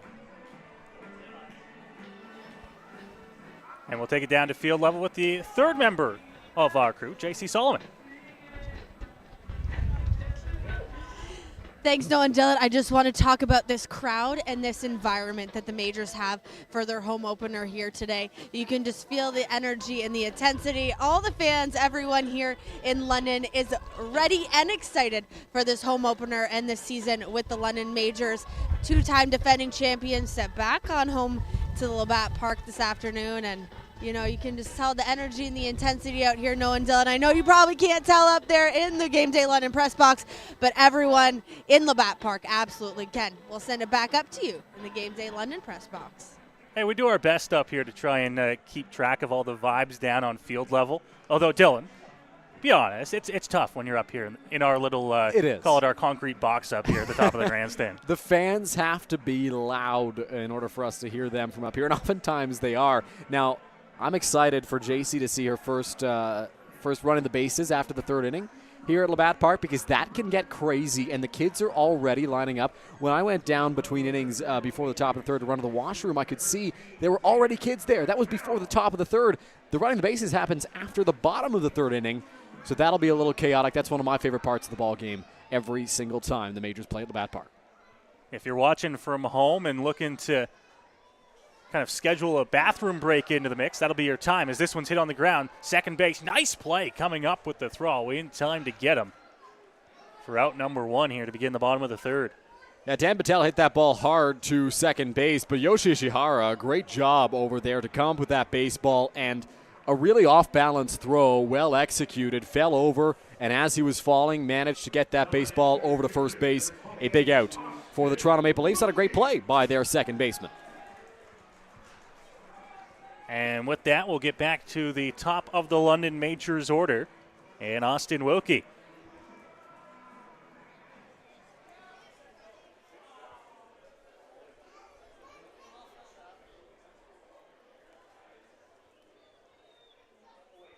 Burnside ready as the pitch comes to the plate. Wilkie takes it for strike one.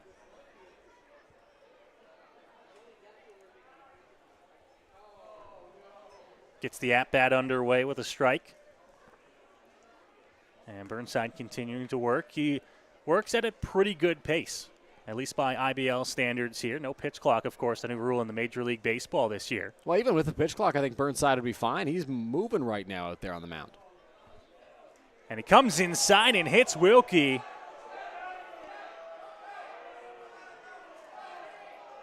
Or did he? The home plate umpire is making a signal right now that Austin Wilkie's going to have to get back into the batter's box. Did that hit the end of his bat, Dylan? Wilkie's saying it hit his wrist just the way he dove back. He's trying to show the umpire, but the home plate umpire made the sign right away. His call was that Austin Wilkie had to stay in the batter's box. So it looks like Austin Wilkie will remain at bat here, and the count will move to 1-2 on him. Roop Chanderdat is out having conversation now. The training staff looking at the left wrist of Austin Wilkie. Well, that's where it got him, it looked like.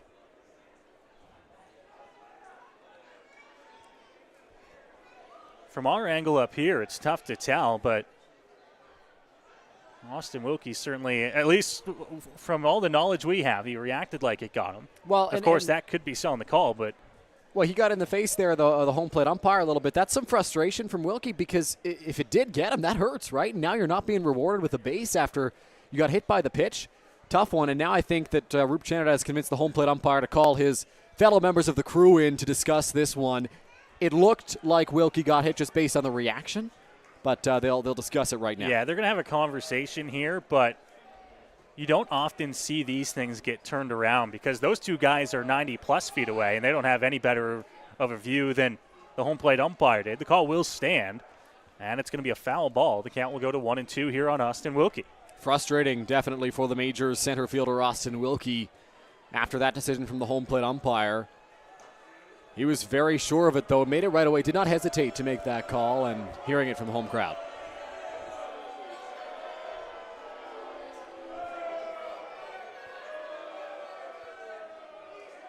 And Wilkie taking his time to get back into the batter's box as he has to stretch out that left wrist a little bit. You can see the umpire and Austin Wilkie going back and forth. He's saying, get back into the box. Wilkie's saying, give me a sec. I just got hit. He's not happy. And now he's going to be called out. Have you ever seen that? I mean, that's ridiculous. And now, now he's tossed out of the game. Austin Wilkie has just been thrown out of the baseball game. He is furious, and he's got every right to be. I mean, this is not the first time we've seen this. Back in 2021, Noah Julian Johnson, I believe, got called out for taking too long to step back into the batter's box. Wilkie, he believes he was hit by a pitch. The home plate umpire does not, and Wilkie is furious. Now all the umpires out there trying to get Austin Wilkie out of there. Nobody comes to see the umpires, Noah, and right there, I mean, I don't understand that. I've never understood that call. Wilkie was not taking an inordinate amount of time to get back into the batter's box, especially if he did get hit. Even if that ball did get the bat, did get a piece of the bat, it definitely did catch Wilkie a little bit. So he's taking his time to get back into the batter's box, and this is the second time in the past 3 seasons that we've seen this at Labatt Park. Frustrating moment for the Majors in what has been a frustrating ball game so far. So the Majors will lose Austin Wilkie here in the ball game. And they will be now with one out here in the bottom of the third. Majors manager Rube Chanadad still out there talking to the home plate umpire. I mean, I don't know what to say, Noah. I mean, that's just an unnecessary involvement into the game, in my view, by the home plate umpire. Now, listen, I don't know what Austin Wilkie may have said at the plate. And that's what we don't know, right? We don't know the verbal back and forth. All we can see is what we see from at the top of the grandstand. If it did hit Austin Wilkie, and now Austin Wilkie is still... He's trying to show his wrist to the home plate umpire, it looks like. He's run back onto the field. Yeah, the Majors need to get Wilkie off the field before he earns himself any more than just the game.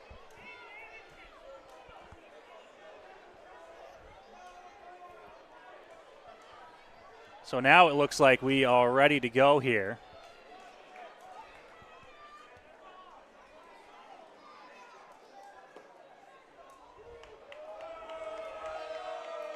And that is called a strike on Byron Reichstein. 2 gone here in the inning. Pitch missing off the plate. Count 1-1 here on Byron. Majors crowd already sitting on pins and needles, down 4-0 early here in this ball game, and now getting a sense that maybe all things are against them here on this Saturday afternoon. Count 2-1 here on Reichstein. Big cut at that one from the lefty.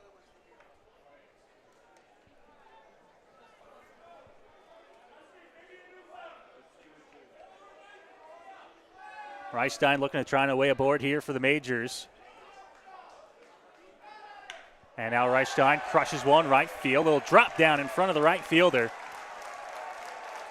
And Byron Reichstein is aboard for the second time here in the ball game. He's 2 for 2. Good rip there by Byron Reichstein, firing that one into right field. Some solid contact off the bat of the Majors right fielder. And he's aboard. Majors trying to start something with 2 away, still trying to get their first run of the ball game. And with that, Cleveland Brownlee will get a chance to bat here in the third. Brownlee in his previous trip to the plate popped out to Jose Vinicio way out into left field on a ball that the outfielders could not get to. I think Drew Lawrence is more than likely going to come in and take Wilkie's spot. He's throwing in the bullpen right now, just trying to get the arm loose. So expect him to take over defensively in the outfield.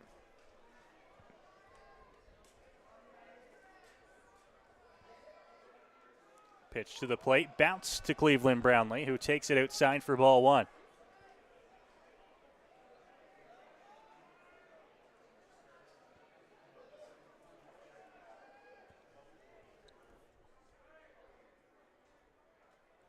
Reichstein the lead at first base, not a big one here. Burnside the righty, looking to get out of the inning. Pitch to Brownlee, missing outside with the fastball, 2-0. Burnside, the game plan to Cleveland Brownlee in this trip to the plate is very obviously stay to the outside. Don't give anything to Cleveland in his wheelhouse that he can drive, trying to keep the ball away from.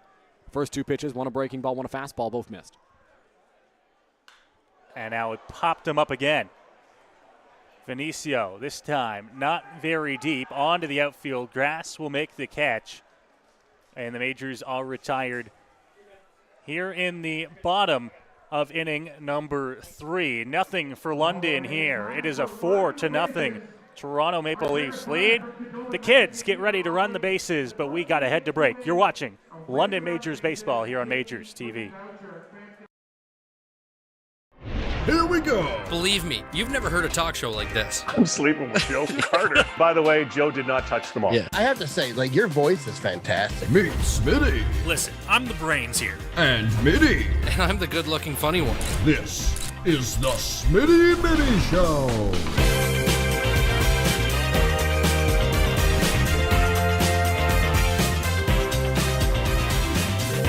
Catch new episodes of the Smitty and Mitty Show wherever you get your podcasts.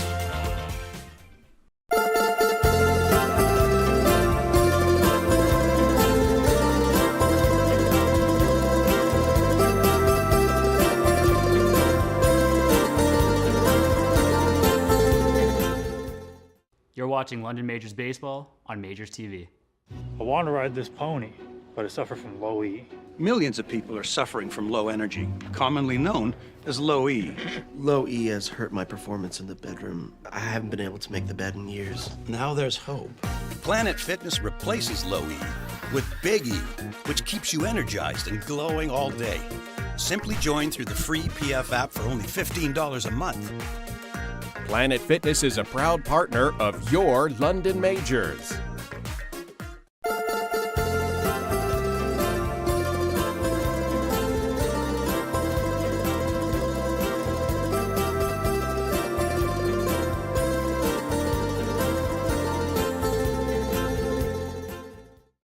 You're watching. Here's the pitch. Joseph drills it to right center field. That ball's going back to the warning track, to the wall. Goodbye, baseball. Starling Joseph, a 2-run home run. London Majors Baseball on Majors TV. Welcome back to Labatt Park as the running the bases has just finished. You can see there on your screen Majors manager Roop Chanadat and pitching coach Brent Wales in a discussion between innings. Roop Chanadat went back out there to talk to the home plate umpire about the decision to eject Austin Wilkie. It is, in fact, Drew Lawrence taking over in center field. Drew, a number switch this season from number 14 to number 6. So he takes over out in center for London. Majors still trail by a score of 4-0. I did not catch who won that race around the bags, but looked to be a pretty healthy group of youngsters out there to run the bases. We appreciate you joining us here on this Saturday afternoon. It's turned into a nice day for baseball despite the breeze and cooler temperatures after a lot of rain last night in the London area.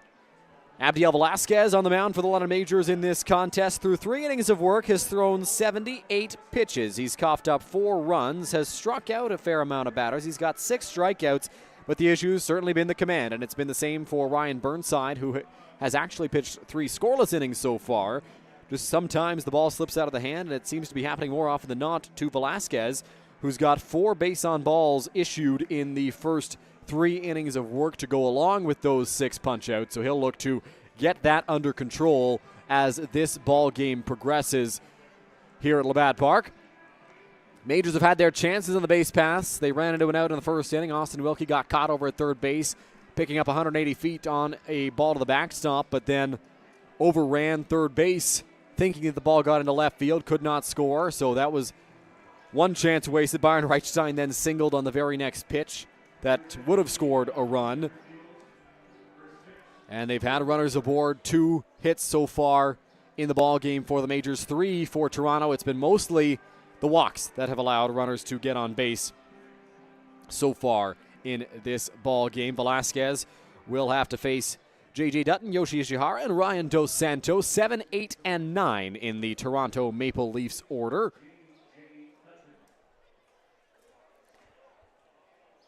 Dutton in the ball game is 0 for 1, strikeout swinging in his last trip. Velasquez comes set out there on the mound. Here's the first pitch to Dutton. On the ground at third base. Moving over to play it is Reyes Cruz. A throw over to McGee, and that'll be the first out at the top of the fourth. Soft contact off the bat there of Dutton, and that'll bring up Yoshi Ishihara. Ishihara nearly hit one out of the ballpark in his first trip to the plate. A long drive to left field that bounced up against the warning track and hit the sign out and left for Thomas Roth's Royal LePage team, as the first pitch to Ishihara is in there for a called strike from Velasquez.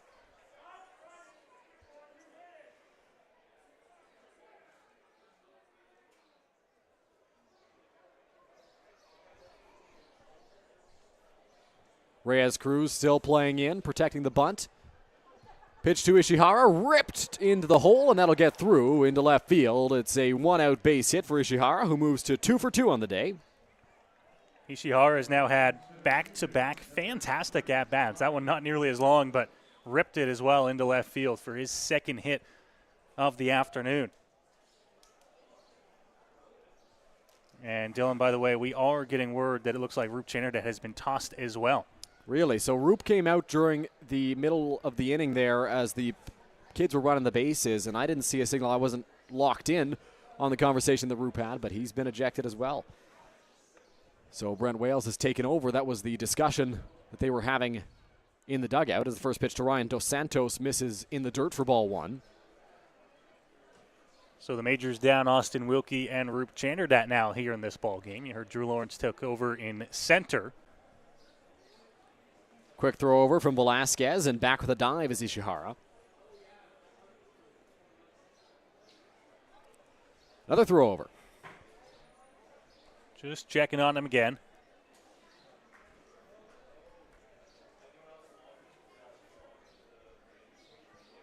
Velasquez looks in, peeks over his shoulder. Ishihara, a lead near the cut of the grass at first base. Here's the 1-0. Inside and likely a little low as well. 2 balls and no strikes.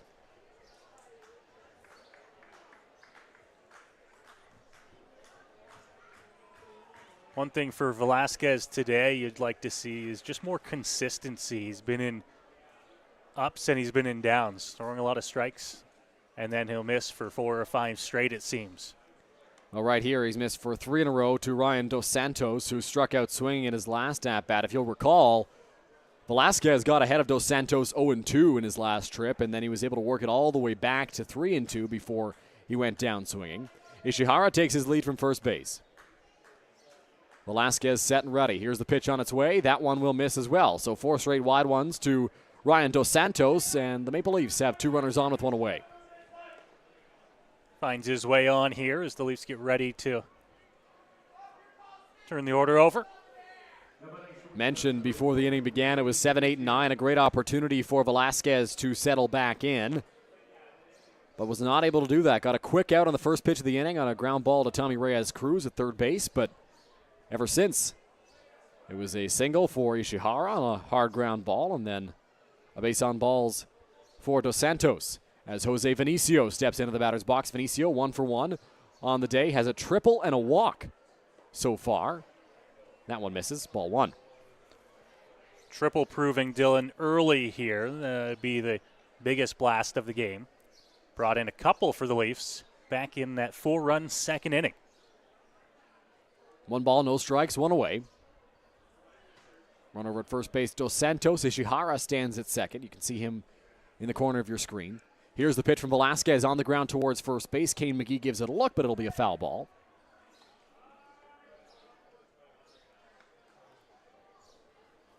Got 1-1 here on the Leafs leadoff man. 4th batter to swing here in the top half of the 4th.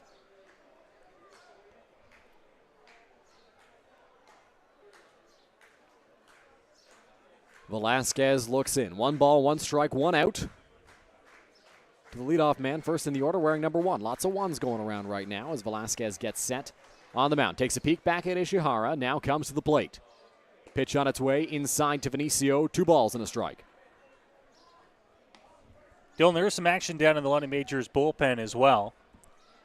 Looks to me like Pedro de los Santos, Noah, throwing for London. Velasquez up to 87 pitches. Nothing too crazy right now for De Los Santos down in the bullpen, but you do get the idea that he's looking for next inning, if not this inning. That one misses. You see De Los Santos tying his shoe there now. Came over just at the right time after he stopped throwing and started tying his shoe. Great look at it, though, from our great crew here at Majors TV. De Los Santos has now taken off the jacket, so he is going to start throwing a little bit harder here. The pitch swung on and missed by Vinicio, so the count moves to 3 balls and 2 strikes with 1 away and 2 runners on for the Maple Leafs. Big pitch there from Velasquez. Gets himself back into this count, and now he's a pitch away from getting past Vinicio. It's proved tough to get out over his course of his IBL career.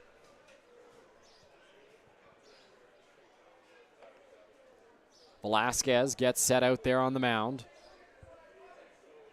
Here's the 3-2 home to Jose Vinicio. Swing and a miss, strike 3. A big punch out for Abdiel Velasquez, and there are 2 gone now in the top of the 4th. Great job there by Velasquez. Works back, and he gets Vinicio down on strikes. Dylan, in our time seeing Vinicio, both in games at the pits and here in the games that we call at Labatt Park between the Leafs and the Majors, Vinicio has always been a tough guy to put away on strikes. He'll battle. We've seen that here already here tonight, and just couldn't get a piece of that fastball off the plate from Velasquez. Not a guy who strikes out a lot as Justin Mara digs in. Velasquez not quite out of the woods yet, but drops in a good breaking ball for strike 1 to the Maple Leafs backstop. Trying to strand a couple of runners out there is Velasquez.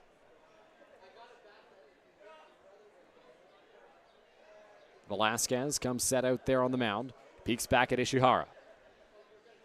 0-1 home. And that one just did miss. Delio not so sure about that call from the home plate umpire. Velasquez showing some frustration on the mound. 1-1. Count 1-1. That last pitch, number 92 in the ball game for Velasquez.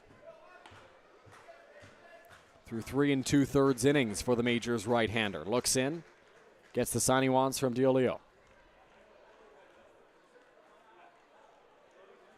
Here's the pitch. That one misses high. 2-1.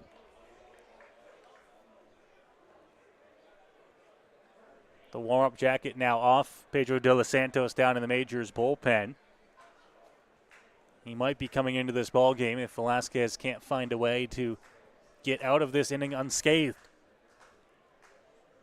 Brent Wales and Cleveland Brownlee both listed as coaches on the Majors lineup card every game, so they'll be running the show from here on out with Roop Channerdat now in the clubhouse with Austin Wilkie, both men being tossed by the home plate umpire. Here's the 2-1. That one is outside, 3-1 to Justin Mara. And once again, just kind of going through one of these ruts here where you can't find the zone.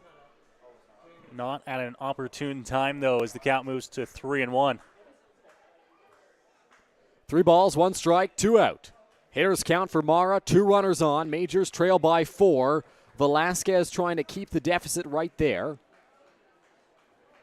3-1 pitch on its way. Inside, Mara takes ball 4. And the bases will be loaded for the big bat of Jordan Castaldo. And here's where the wheels start turning, Dylan. What do you do? Pedro De Los Santos, the lefty, appears to be ready in the bullpen. Brent Wales will make the walk out here. Normally, for us, this would signify that Velasquez has at least another batter, but with Roop Channerdat being tossed out of the ball game, Brent Wales is the man making the decisions. And you wonder if we might be seeing a pitching change. Not a very fast walk here out to see Velasquez. And he'll take the ball from the right-hander. So acting manager Brent Wales points down to the bullpen, and Pedro De Los Santos will come on for the London Majors to try to get out of this jam. We'll take a quick break and be right back. You're watching the Leafs and Majors on Majors TV. Here we go. Believe me, you've never heard a talk show like this. I'm sleeping with Joe Carter. By the way, Joe did not touch them all. Yeah, I have to say, like, your voice is fantastic. Meet Smitty. Listen, I'm the brains here. And Mitty. And I'm the good-looking funny one. This is the Smitty Mitty Show.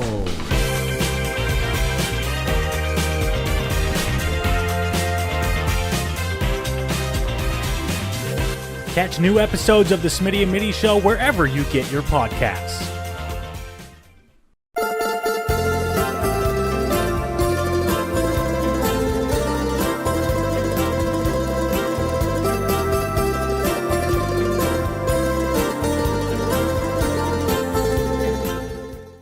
You're watching London Majors Baseball on Majors TV. Welcome back to Majors Baseball on Majors TV. You get a look at the new arm for the London Majors out there on the mound. Pedro De Los Santos in his third year with London. Got into the game last week for the Majors. Pitched 2 2/3, Noah. And he'll get a chance here today, Dylan, in a big opportunity. Bases loaded, 2 gone here in the top of the 4th inning. And if he can get out of this top of the 4th inning without any runs coming in, without throwing a whole lot of pitches, you would hope from the Majors side of things that he can also maybe give you another 2 to 3 innings after that. I think that's what they're going for here, and this is absolutely a strategic move to bring him in at this moment with the big lefty Jordan Castaldo coming up to the plate. Castaldo has faced De Los Santos quite a bit in his career. Obviously, both guys having been around the Intercounty Baseball League quite a while. De Los Santos typically handles lefties pretty well, so Brent Wales brings in De Los Santos here. First pitch from the Majors left-hander is in there for a strike. Castaldo not a fan of that call. Wasn't a big fan of it, but it looked like it might have just caught a little bit of the zone. De Los Santos, a great start there, 0-1. No balls, 1 strike, 2 out. Bases loaded for Jordan Castaldo. That one misses. 1 ball and 1 strike.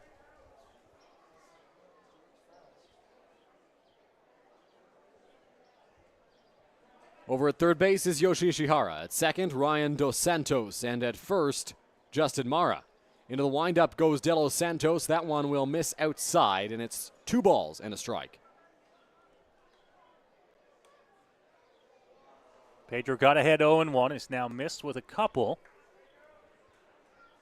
You make the move to go to De Los Santos. Obviously, a little bit of strategic thinking there with the lefty at the plate, but you're also hoping that he can pound the strike zone. 2-1. That one misses. 3 balls and a strike. So De Los Santos now in danger of walking in a run if he misses once again here. Saw a little bit of the arms thrown up in the air by De Los Santos on that last pitch. He thought it might have caught the bottom of the zone. Didn't get the call. 3-1 on its way. Castaldo sends that one high in the air into foul territory, giving chases Joseph towards the wall, but it'll bounce up against the warning track and be a foul ball, so the count moves to full with 2 away on Castaldo. The runners will be off on the pitch. Majors infield will, of course, take note of that. They'll have to go across the diamond for the out here with the runners getting the advantage. Pedro De Los Santos last week in Toronto issued 3 walks in 2 2/3 innings, struck out 5.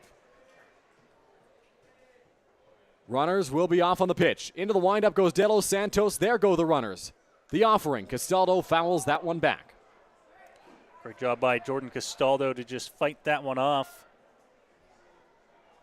Live to see another pitch at the plate there. Ryan Dos Santos got a huge jump on that last pitch. Was nearly at third base by the time it was delivered. And had there been a ground ball into the outfield, he is surely scoring without a doubt for the Maple Leafs, barring a trip on his way home. He's on the move once again, so are all the runners. Pitch on its way to Castaldo, driven into left center field. Giving chase is Joseph. He will make the catch. Him and Drew Lawrence nearly collide, but the catch is made, and that'll retire the side here in the top of the 4th. So De Los Santos comes in, gets the out he was looking for, and the Majors escape without allowing a run. Good job by De Los Santos to come into the ball game and do exactly what he needed to do. Worked it to a full count, but that's fine because he got the out he needed to, kept the Leafs off the scoreboard in inning number 4. But it's Toronto holding on to that 4-0 lead here as we work our way to the bottom half. Toronto's done a good job so far in this ball game. Now, this offseason, Noah, at Labatt Park, quite a few renovations took place. You can see on your screen, you will see on your screen shortly that there were some changes made to the grandstand, and now you see in part of your screen the bathrooms a look at the washrooms here at Labatt Park. That is the third base side men's washroom, made to be more accessible, and they did that with both the washrooms on both sides. The washrooms are now much more accessible for everybody. They are completely redone, fresh paint, really great job done on the washrooms. They've also redone a lot of the bleacher portions here at Labatt Park. If you look down the left field line there, you can see some new wood underneath the bleachers down the lines. That's the same that you'll see in right field. So they've completely torn that out and redone it. Really nice job done there, and you won't be able to see it on your screen, unfortunately. But down near the backstop and all around the edge of the field, it's now metal instead of the wood that we had seen in the past. So some renovations. Put in some new aluminum down there as well. Fantastic job on the renovations. Some subtle things, nothing that's going to change the world, nothing that's going to really change the atmosphere that is Labatt Memorial Park. But what it does, Dylan, is it makes sure that these seating sections are around for another generation to see, because they've been there for a while. Absolutely. And some of those steps, although getting replaced the board at a time, were showing their age. Now, the other thing that they were looking to do this offseason, was get some new lights installed here, more eco-friendly lighting, some LED lights. Unfortunately, they didn't get to that as you get another look here at the washrooms. Oh, we got it on full screen now.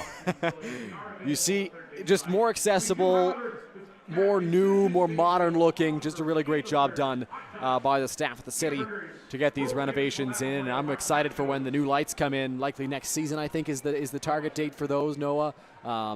But I'm a big fan of all the renovations so far at Labatt Park. Absolutely. Done a fantastic job. The city and the workers getting that done. I believe the lights, when they get here, rumored to be LED lights. So you'll notice a little bit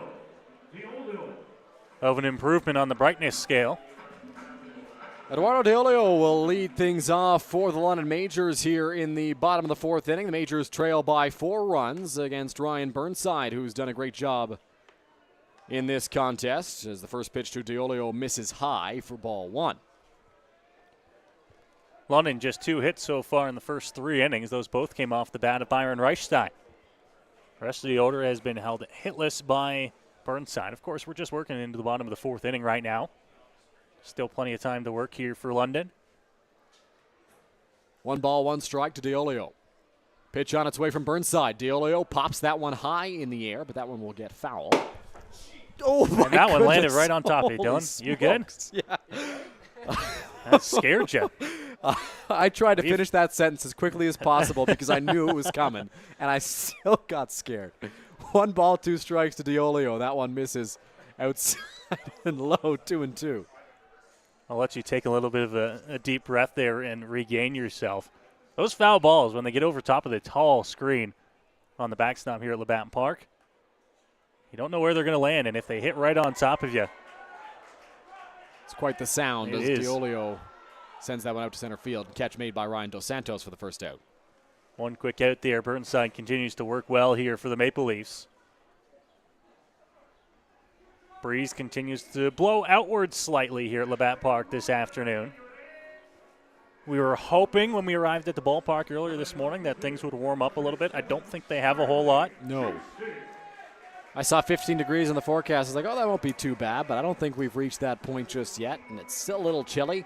The wind, more of a factor than I was expecting it to be today as well, Noah. 15 degrees is one of those iffy temperatures where if you throw sun into the mix, it's gorgeous, but if you take away the sun, throw in some wind, you might as well be in winter. First pitch to Starling Joseph. He drives it left field and deep towards the line. If it's fair, it's gone, and it is a foul ball. Just couldn't keep it fair, Starling Joseph. He knew it. If he did, he would have had our first splash hit of the summer. Needed probably another 5 feet to the right. Man, did he ever smoke that baseball, though. Burnside going to look to avoid that same result going fair in this at-bat. 0-1 count. Pitch to Joseph. Wanted it, left it. Good take. It's 1-1. See if Burnside kind of switches up the approach a little bit there. Maybe sensing that he got away with a pitch on that first one that was ripped foul. Pitch, Joseph fouls that one straight back, and it's 1-2.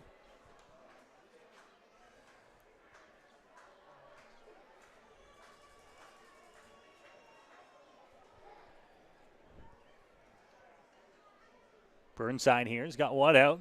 1-2 count on Joseph, looking to have himself another good inning. 1 ball, 2 strikes. Pitch to Starling Joseph. That one is hit high in the air on the infield. Salazzo and Vinicio moving over. It's Vinicio who calls off his third baseman and makes the grab for the second out. Up in the air. We've seen it with those flyouts, those high pop-ups in the ball game this afternoon, Dylan. At times giving the outfielders a little bit of trouble. The wind has picked up again here in the bottom half of the 4th inning. And you can actually see it there on our center field camera, kind of jostling it around a little bit. There's had times when it's been dead and times when it just picks up. And this is one of those times, certainly, as the first pitch from Burnside to Kane McGee. Sails on him, up and away, ball 1.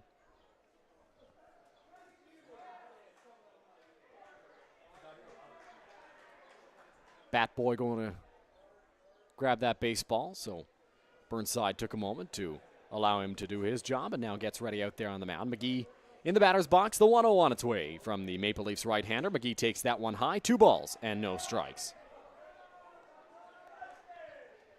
Maple Leafs outfield here playing McGee with some respect early on in these at-bats we've seen today. Here's the 2-0. McGee takes that one high as well. 3 balls and no strikes. Big hitters count. No, we don't know much about Kane McGee so far this season. A new batter for the Majors. You give him the green light here? Down 4-0, I think, with 2 outs here in the inning. If he likes it, you give him the green light. He obviously thought he would hold up on that one. It was in a good spot, 3-1. So 3 balls, 1 strike, the count. Into the windup goes Burnside. Pitch on its way. McGee swings through that one. Kind of a similar location to the first few pitches from Burnside. This time he gets the chase he was looking for, and it's a full count now with 2 away. Yeah, another big cut there. J.J. Dutton out in right field is playing no more than probably 15, 20 feet off the warning track. He's deep in right. McGee takes that one up, and it'll be ball 4. So the Majors get themselves another 2-out base runner. Feels like that's kind of been a common theme for them so far in this ball game, but just not able to get them across.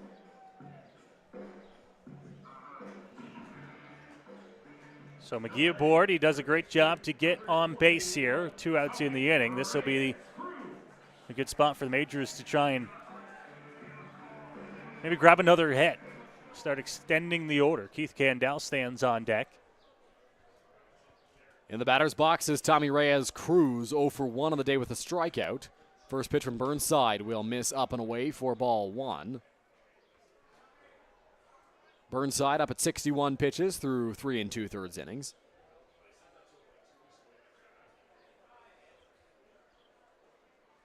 Here's the pitch from Burnside.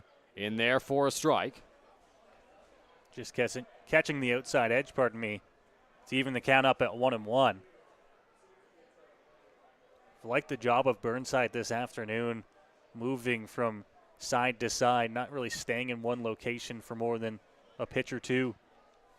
He's controlled the plate. He's worked both edges very nicely as that one's fouled back to the screen, and the count moves to a ball and 2 strikes on Reyes Cruz.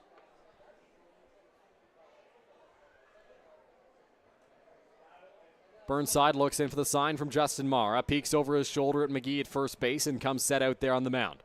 Here's the 1-2 home. That's in the dirt for ball 2.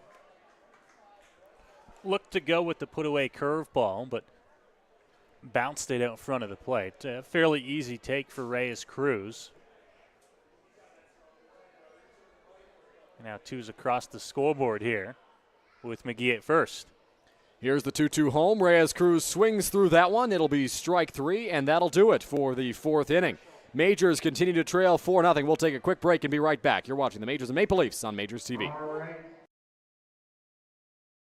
I want to ride this pony, but I suffer from low E. Millions of people are suffering from low energy, commonly known as low E. Low E has hurt my performance in the bedroom. I haven't been able to make the bed in years. Now there's hope. Planet Fitness replaces low E with Big E, which keeps you energized and glowing all day. Simply join through the free PF app for only $15 a month. Planet Fitness is a proud partner of your London Majors.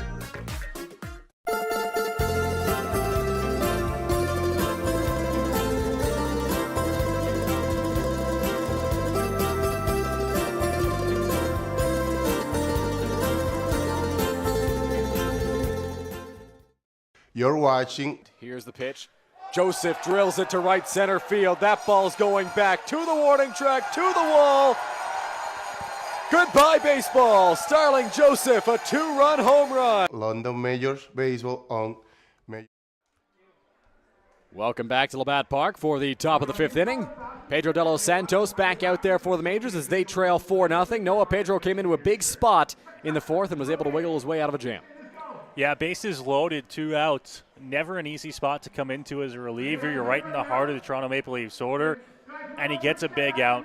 Now he's got himself a fresh slate to work with here in the top half of the 5th. And as we touched on back in the top of the 4th, if he got that out, Major's probably looking to get maybe another 2 innings out of him. If not, working into the 7th. De Los Santos typically in the past has been a starter, so he's got that depth. Whether or not he's stretched out and ready to do that, not his first pitching appearance of the season, so you'd think that he could probably give you at least a couple here. And we'll see what the Majors' game plan is as we get ready for the top half of inning number 5. Majors really need to get on the offense, though. Just 2 hits so far, both of them coming from Byron Reichstein. No runs in support of the pitching staff, who really have just had the 1 bad inning so far. 4 runs coming across for Toronto in the top half of the 2nd inning. Yeah, it was just that second that Velasquez allowed the 4 runs, didn't have his control through over 40 pitches in that frame, but ever since it's been smooth sailing for the most part for the Majors pitching staff. They haven't allowed anything on the board, but the offense has just not been there against Ryan Burnside. He's done a great job of thwarting the Majors' chances. The first pitch to the Maple Leafs designated hitter is cut on and missed. That is Jesse Hodges at the plate. That one will miss inside, a ball and a strike.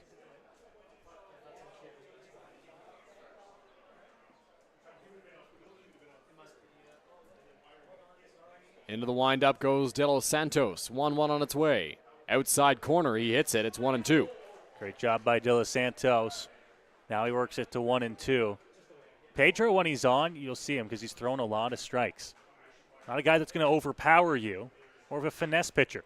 On the ground at third base, Reyes Cruz giving chase. An on-the-run throw. It's a foul ball, but a good throw by the Majors. It was on the money from a running throw there for Reyes Cruz.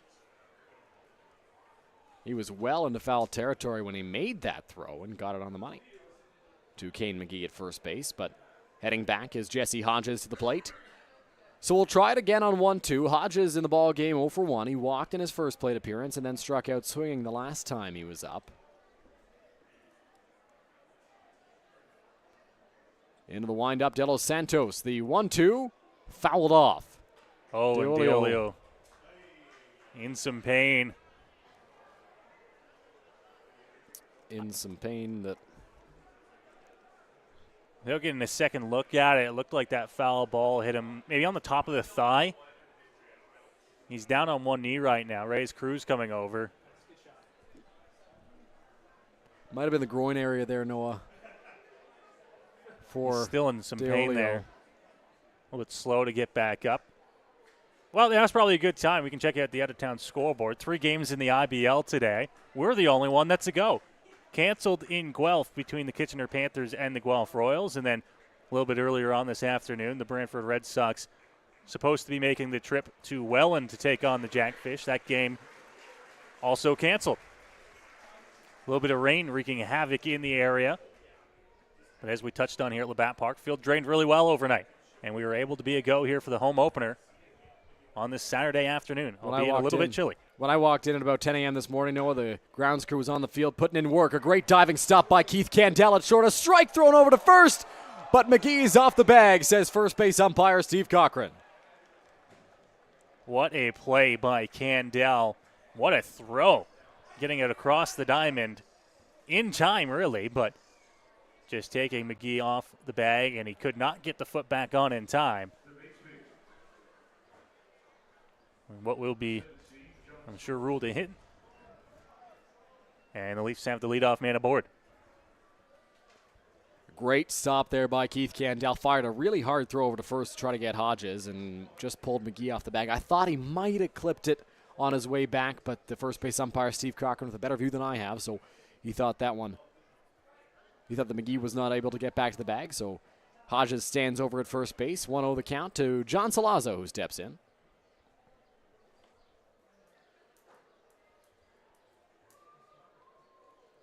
Here's the pitch from De Los Santos. Salazzo drives that one to center field. Drew Lawrence takes a couple of steps over to his right and makes the grab. There's one away. Great job by Pedro. Battles back there, and he gets himself his first out here at the top of the 5th inning. So one away, and that'll bring up Greg Carrington. Carrington is 1 for 2 with a line drive single to left field and a strikeout looking in the ball game. Carrington, a big pickup for the Maple Leafs. He was great last season. He's been with the club for several years. Looking to continue his success in the IBL here this year as the first pitch from Pedro De Los Santos is cut on and missed.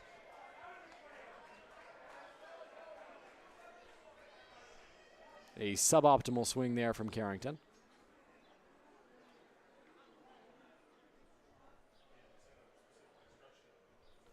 De Los Santos looks in, comes set. 0-1 home. Carrington tried to check his swing. Did he go around? They want an appeal? No, says the third base umpire covering second base at the moment. It wasn't a bad spot there for Pedro on the inside part of the plate, coupled with the check from Carrington. Frustrating not to get a strike there, but the count 1-1. 1-1 on its way. Outside corner, strike 2. 1-2 here for Pedro. Doing good job since coming into the ball game and making sure that he's getting strikes across the plate.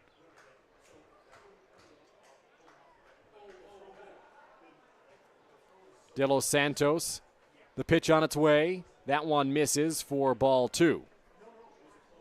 The Majors do have action down in the bullpen. Skylar Janice is throwing, although not looking like getting into the ball game right away.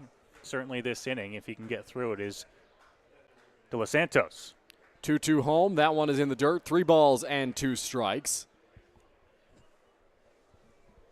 Noah, 3-2, 1 out. You put Hodges in motion over at first base? Leafs haven't been overly aggressive on the base paths so far in the ball game. With a 4-0 lead, I don't know if they're going to be too eager to send the runner here with just the 1 out. Hodges is not a guy who's got blazing speed either, so would be a risky move.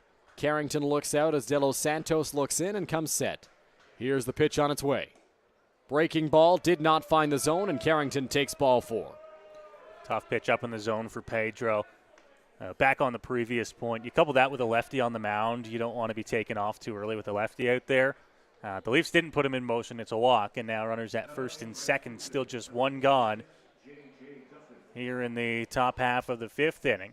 J.J. Dutton will get a chance to swing the bat here with a couple of runners on. J.J. Dutton is 0 for 2 in the ball game. So far, a strikeout swing and a ground out. Pitch from De Los Santos in there for a called strike. It's 0-1.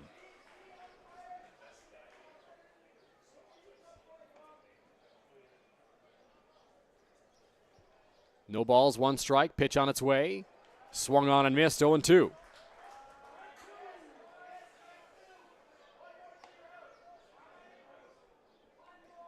No balls, 2 strikes the count to J.J. Dutton from Pedro De Los Santos.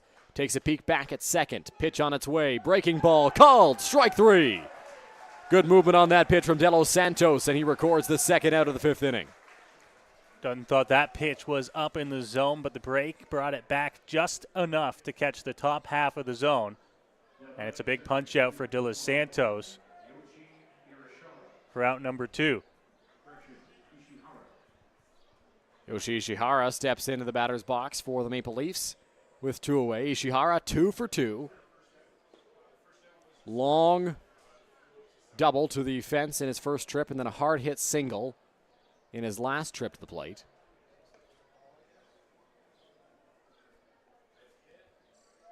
Him and Vinicio at the top of the order have had the best at-bats from the Maple Leafs today.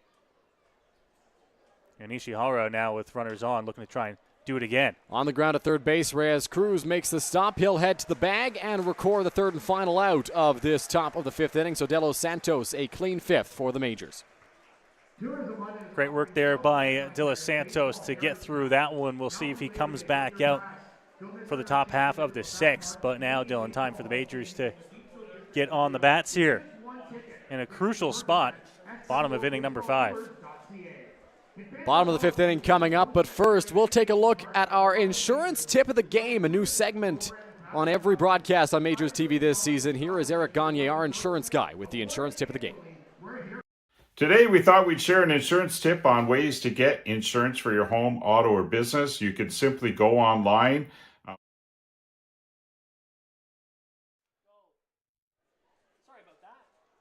Sorry about that. Our screen had that one flipped upside down, and we'll figure that one out and get it back to you in the top half of the sixth. Opening day for everybody, including us here on the broadcast, as Ryan Burnside comes back out to work in the bottom of inning number 5.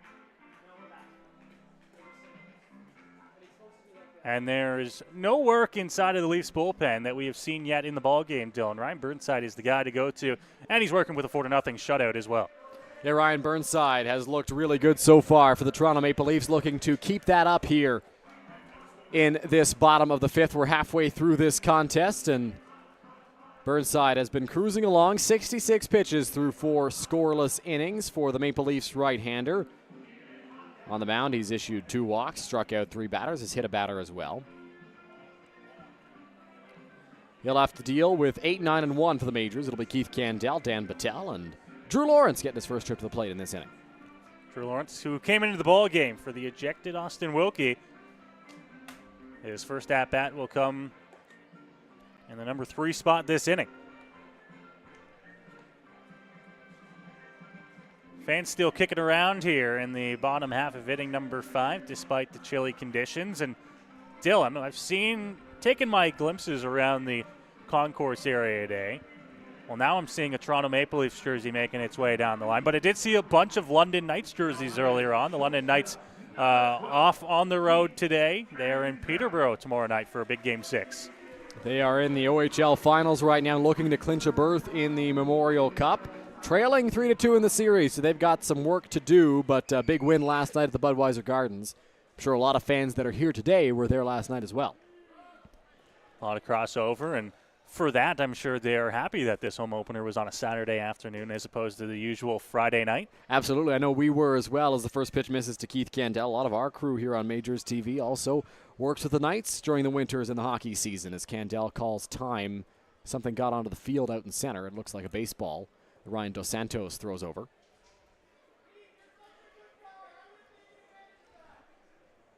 Keith Candell was the one who called time there. And one of the fans out there letting him know that he is such a good guy for the gesture. 1-0. That one misses high. The fan said he should have taken advantage of that. But that's not the kind of guy Keith is. Keith will call time if he sees something. That is Keith for sure. 2-0. That one misses as well. 3 balls and no strikes. I don't have good luck, Dylan. If I tried to take advantage of that, I'd probably rip it into the left center field gap right where De Santos is out in left center. The 3-0 to Keith Candell is a called strike, and he'd already tossed the bat away. That one looked like it missed, and Keith's got to be careful here. He's got to get back in the box quickly. Fans on him a little bit here, and Candell's still a quick conversation there. Good hitters count for him here continues at 3-1. 3-1 from Burnside. Candell in the air. Foul territory. That one will get into the bleachers. No catch made as that one clanks off the metal seating. It's a tough one to make out there down the first base line. Now 3-2 on Candell.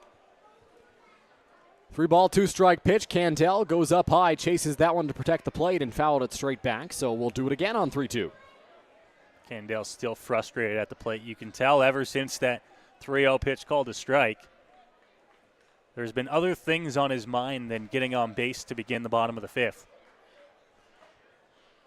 Looking to lock back in against Burnside here, who gets the sign he wants from Mara. Into the windup, 3-2. Called strike 3, and that one was not close. Candell is furious, and he's been ejected as well.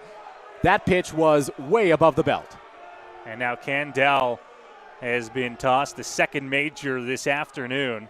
Third if you include manager Ruth Channerdat.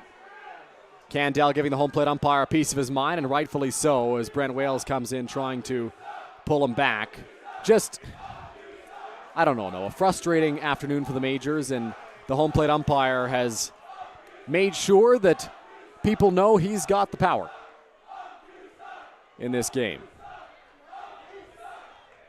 First out there for Burnside on the strikeout. And bring up Patel at the bottom of the order.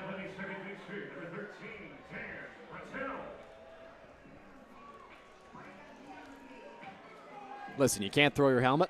That's an automatic ejection for sure. He knew that was coming. Yeah. And if we're being honest up here in the booth, you knew as soon as that strike one on 3-0 was called that if Keith didn't find a way on base, he was going to be upset. Well, you kind of ejection loomed. If anything was close, it was going to get called a strike because Candell tossed the bat away, and clearly the home plate umpire not a fan of something like that where the call had not yet been made, as that one misses as well. 2 balls and no strikes to Dan Patel.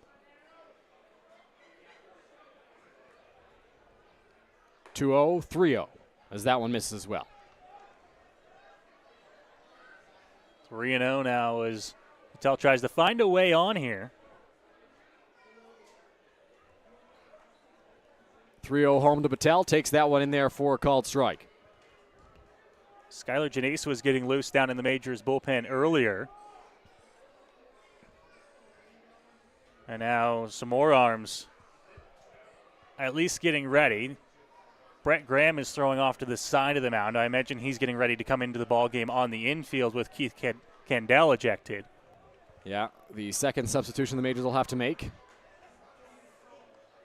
3 balls, 2 strikes, 1 out. That one fouled back by Patel. Oh, man. Watching the video back from that Keith Candell punch-out, Noah, looked to be a little high. 3 balls, 2 strikes, 1 away. Pitch to Patel, ripped up the middle, but right there is Ishihara. Goes down to a couple of knees, throws over to Castaldo at first, and that'll be the second out. 2 gone here. Burnside continues to work and doing a fantastic job for the Leafs on the hill here in this ball game. And it's his ball game right now. We touched on nobody down in the bullpen for Toronto. But he continues to work and work well against this London Majors lineup. So Drew Lawrence steps into the batter's box here for the Majors. His first trip to the plate of the ball game with 2 out in the 5th inning. That one misses outside. Lawrence, of course, took over for ejected Austin Wilkie. Wilkie was upset about a missed hit by pitch in his view. And then he got called out for not coming into the batter's box in time. 1-0. That one is on the outside corner, strike 1. Lawrence unhappy. That last pitch, number 81 for Ryan Burnside. Bottom of the 5th inning. A little bit higher than maybe you would like for a guy that might go the distance, but in a good spot as well for Burnside. Absolutely. He's done a great job for the Maple Leafs on the mound as that one misses low and away. 2 balls and a strike.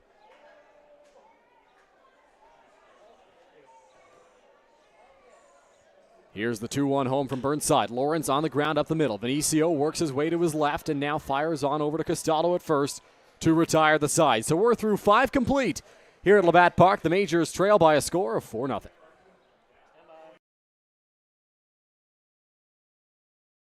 Go beyond the scores and get to know the athletes who call the Forest City home. Joseph crushes one. Game Day London brings you in-depth stories and conversations about London's major teams and the athletes. Whether it's in the rink with the Knights or on the field with the Majors, Game Day London has you covered from the start. For fresh and engaging sports coverage, visit GameDayLondon.com, a proud sponsor of MajorsTV.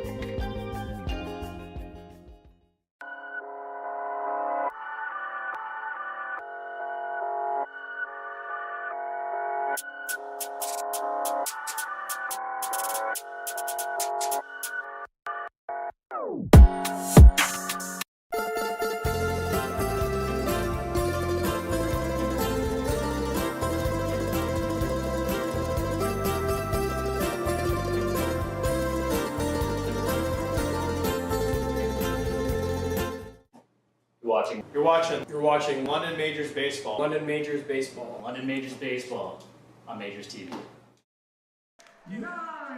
Back here inside the friendly confines of Labatt Memorial Park, some of the youngsters taking in the ball game on what has become, Dylan, one of the hottest viewing spots in the ballpark, the mulch pile out in right field. Who knew that a mulch pile would be the go-to place for a lot of the youngsters that come out to Labatt Park every single game? You get a great view because you're elevated there. You can see over the right field wall.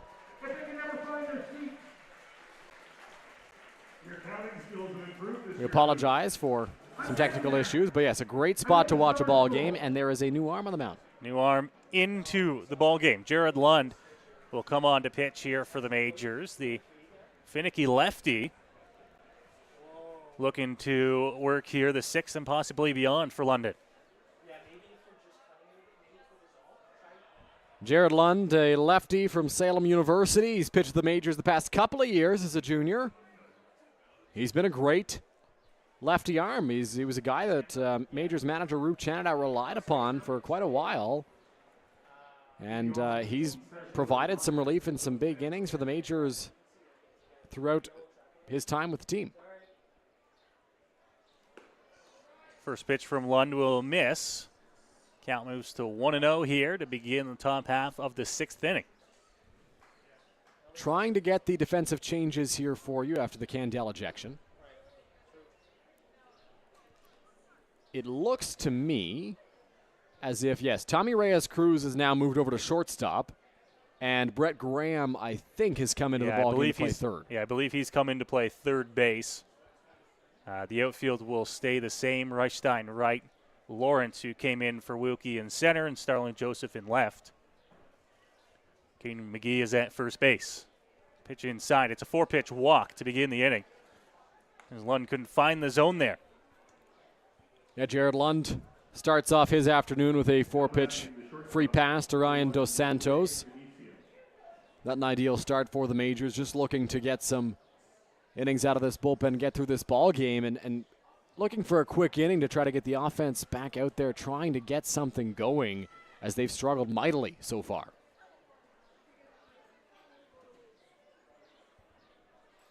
Lund here works with a runner on the leadoff walk.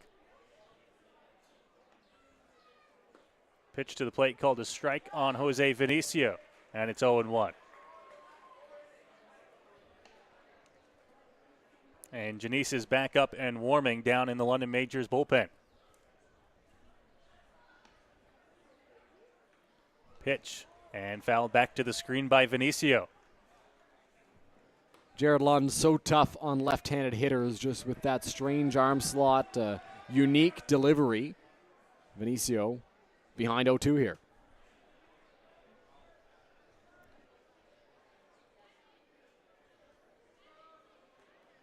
Another check over at the runner at first, and he'll pick off to 1, back in time on an 0-2. Vinicio in the ball game. A walk, a triple, and a strikeout swinging. Lund would love that third result to happen again here. He's up on him 0-2. Lots to work with here. Curveball comes back into the zone. It's a called strike 3. Vinicio can't believe it. Looked a little bit in, but gets the benefit of the doubt on the inside edge. Man, that pitch looked like it was well inside on Jose Vinicio, but good break on the offering from Jared Lund to catch the inside corner, according to the home plate umpire. So Lund's got a strikeout for the first out here at the top of the 6th inning. Good job by him to battle back after the 4-pitch walk. Now a pitch up in the zone with a fastball. And the count 1-0. Mara 0 for 2 on the day. Not a guy you can count on to stay that way. He grounded out, popped out in foul territory, and walked in his last trip. One of the better bats in the IBL.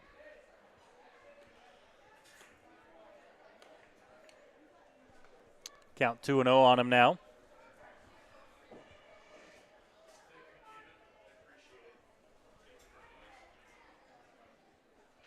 Lund checks on the runner. And that one is called a strike, 2-1.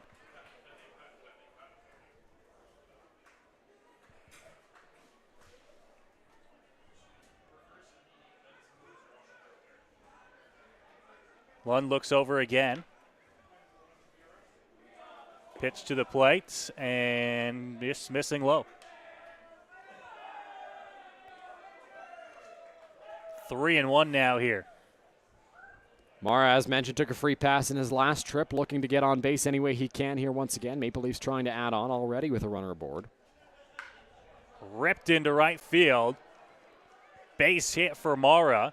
Rounding is DeSantos, but he's held at 2. And the Leafs have a couple of runners on here.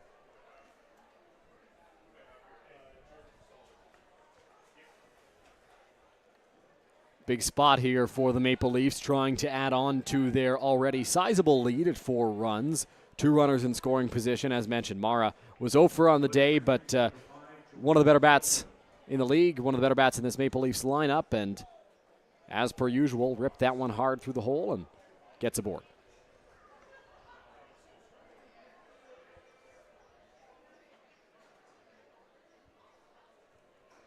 London in a little bit of trouble here. He's got 1 out. Is a ground ball away from possibly working out of the inning. DeSantos dancing over there at second base as the curveball misses inside.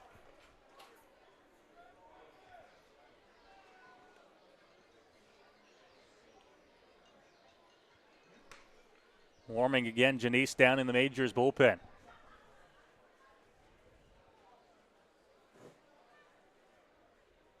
Curveball, top of the zone, missing. 2-0.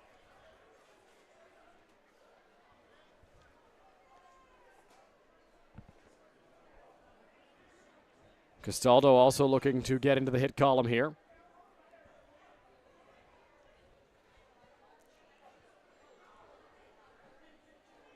Ready Lund looks back to 2, and this 2-0 delivery. There, no, it misses the bottom of the zone. Ball 3. 3-0 now. Lund having trouble finding the strike zone here.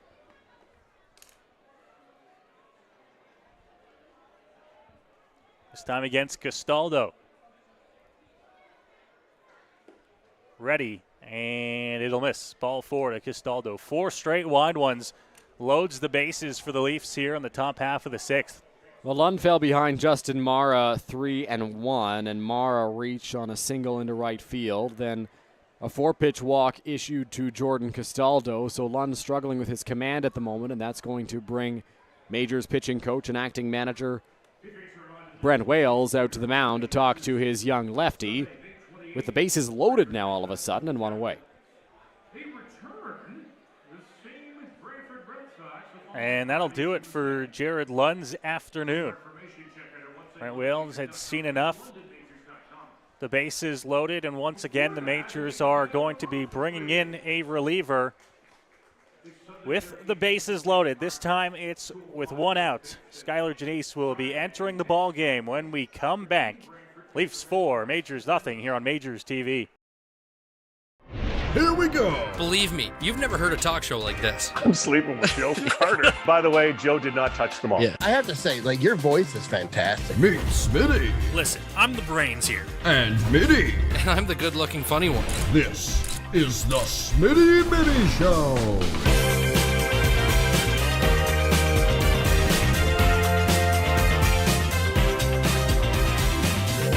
Catch new episodes of the Smitty and Mitty Show wherever you get your podcasts.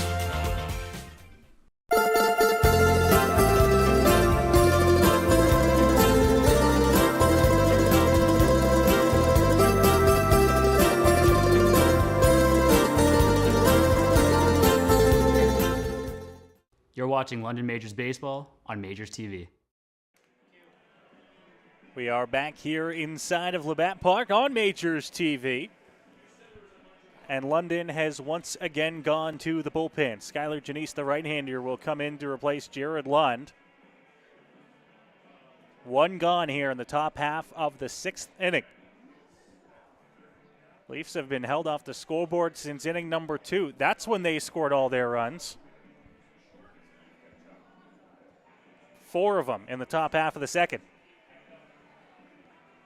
Since then, the Majors pitching staff has done a pretty good job at keeping this ball game in order. But the Leafs lead 4-0. 4 runs on 6 hits, no errors for the Toronto Ball Club. No runs, just 2 hits for London. And the bases are loaded here for the Leafs here in the top half of inning number 6.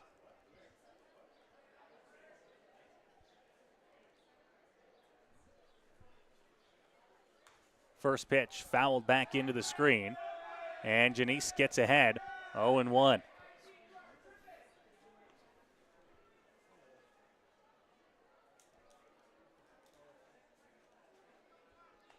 Hodges here at the plate is 1 for 2 in the ball game.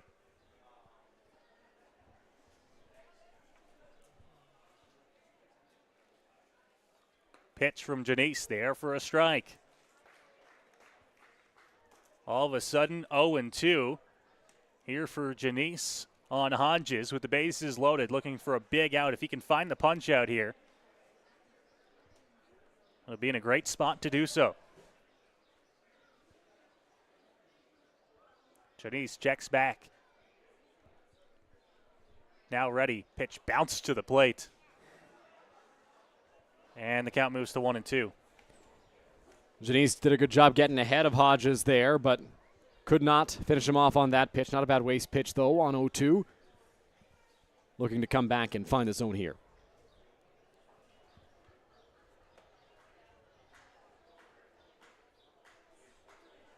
Majors playing the corners a little bit in. Graham's still back a bit at third. McGee's out in front of the runner. If he gets it, this one called. Strike 3. Inside to Hodges, but it's a strikeout for Jaci. Inside, and a bit of a delayed call there from the home plate umpire, but the Majors will take that one. Skylar Jaci gets a called strike 3 on Hodges there, and now has 2 away with the bases loaded. Great job there to get the second out, and now for the Majors, looking to work out of a jam once more. This time in the 6th inning.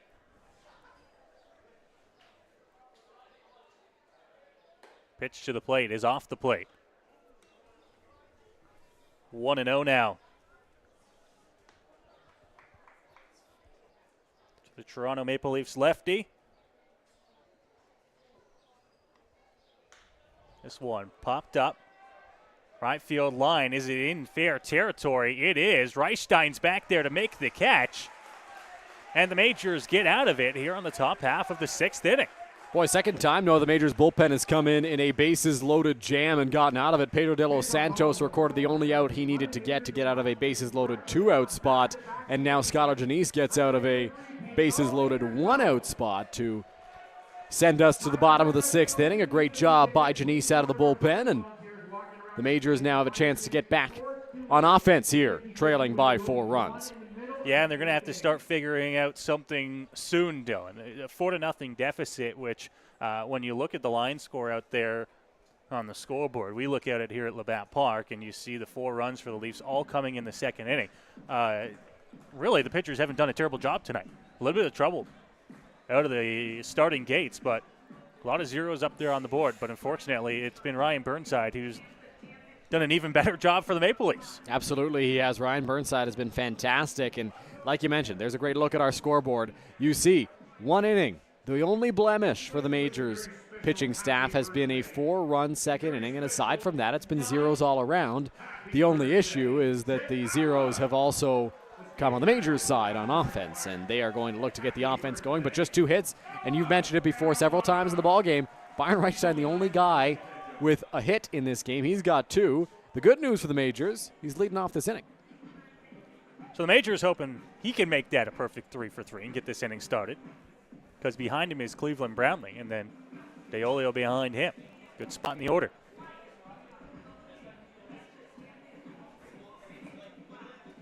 Burnside up at 83 pitches through 5 innings. He'll surely get this 6th inning to work with. No real action in the Maple Leafs bullpen. Looks like there's somebody out there stretching. Burnside's thrown 43 strikes out of his 83 pitches. That's a 51% strike percentage. Pedro de los Santos in his inning and a third of work had 61% strikes. And that's a good sign from Pedro because he's a guy who at times can get a little erratic and issue some free passes here and there, but very solid outing for him out of the bullpen when the Majors really needed him to get out of a jam. And Skylar Janice comes in and did the exact same thing for London. So really impressive showing from the bullpen, I think, so far, Noah. It really has been, and the Majors hoping they can keep that up because if the bats do get going, they're going to need to find some runs in a hurry. Byron Reichstein will lead things off here in the inning. I didn't write it down, but I believe when we started this ball game, temperature was 13 or 14 degrees. Down to 12 now with feels like 9 degrees. That sounds accurate. Just to give the fans at home a little bit of an idea of what the conditions are like here at Labatt Park. We mentioned 3 games in the IBL scheduled, 2 of them canceled due to the rain that came overnight and dampened the fields, as well as the cold temperatures here today. Quite a bit of rain last night, Noah. We touched on it because there's not a whole lot of fields really in the province that could hold up to the rain and be ready to go by 1 o'clock start. Labatt Park, one of those, drains very well. And now Reichstein will rip one on the ground to second base. Not in a hole. And he's going to be thrown out at 1. So he's retired for the first time this afternoon. And there's 1 gone here to start the inning. Another hard hit ball off the bat of Byron Reichstein. This time, though, right at Yoshi Ishihara at second base for the first out of the inning. Designated hitter, number 35, Cleveland Brownlee. So Cleveland Brownlee comes to play, getting an applause from the hometown fans here, who despite the chilly temperatures, still in good spirits, and looks like most of them have been sticking around here as Brownlee pops one up back to the screen, and that one is going to be out of play. Lands just off to the side of us, so didn't scare me. No need to scare time. Dylan this time around. We heard third member of our crew, Jaci Solomon, mention it earlier on in the ball game. The fans have been really into it all game long, and I think they're just excited to be back with baseball again. The 0-1 is upstairs to Brownlee. Count evens up at a ball and a strike.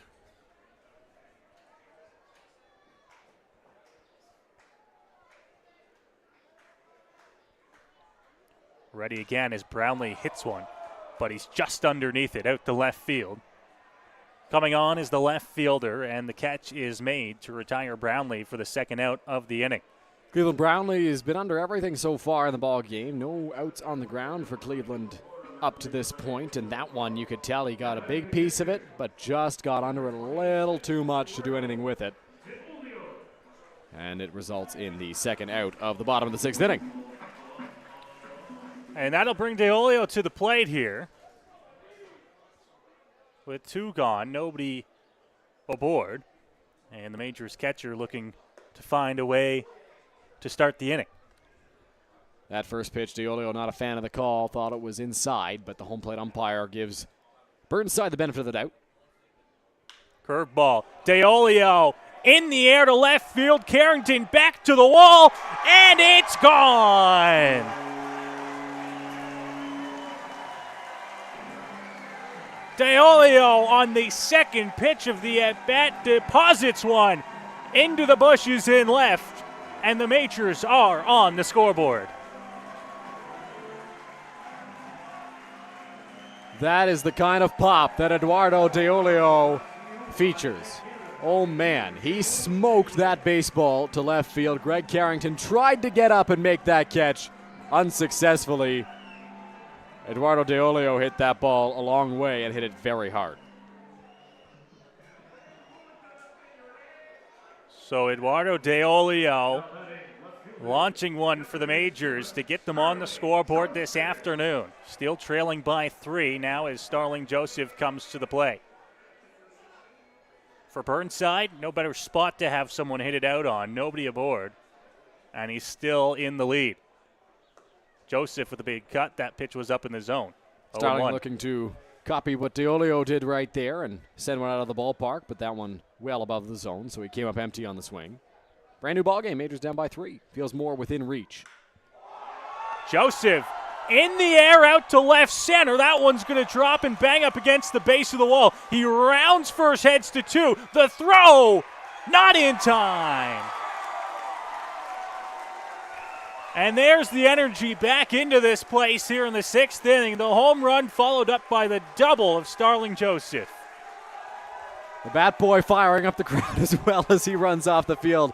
Get a look at Starling Joseph there. He thought that one might have been gone. He had to motor around first base to get in there. Great job by Ryan Dos Santos in left center field there, getting that ball in quickly.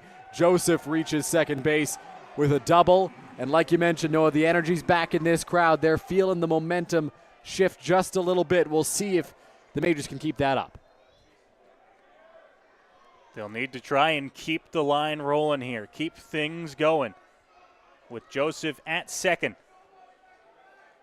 Pitch up in the zone, misses for ball one. Kane McGee is 0 for 1 this afternoon.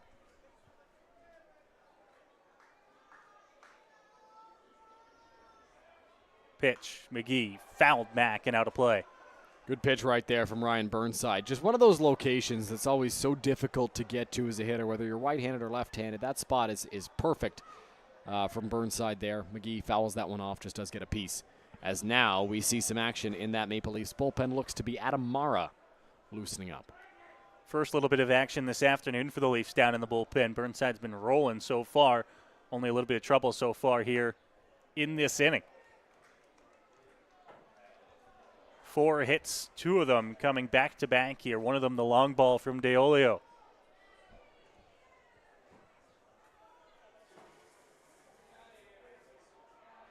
Two-one on the ground, up the middle, base hit McGee. Rounding third and in to score is Starling Joseph, and the deficit cut to 2. The crowd is all the way back into this ball game. Kane McGee trims the deficit to 2 runs as Starling Joseph comes around to score. Great job by McGee staying on that pitch, hitting it right back up the middle into center field. Dos Santos had to run a long way to get it, so not a chance he could throw out Starling Joseph. And the Majors only down by 2. Last weekend, Toronto came back from a 4-0 deficit and won that game. Majors certainly on the right track to doing that. Now 3 hits this inning against Burnside, who was rolling before that.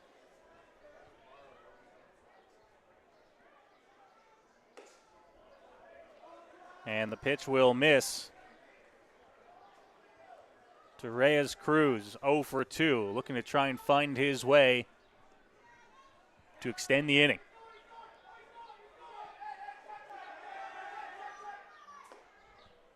Pitch in a good spot. He takes it, and it's called a strike, 1-1.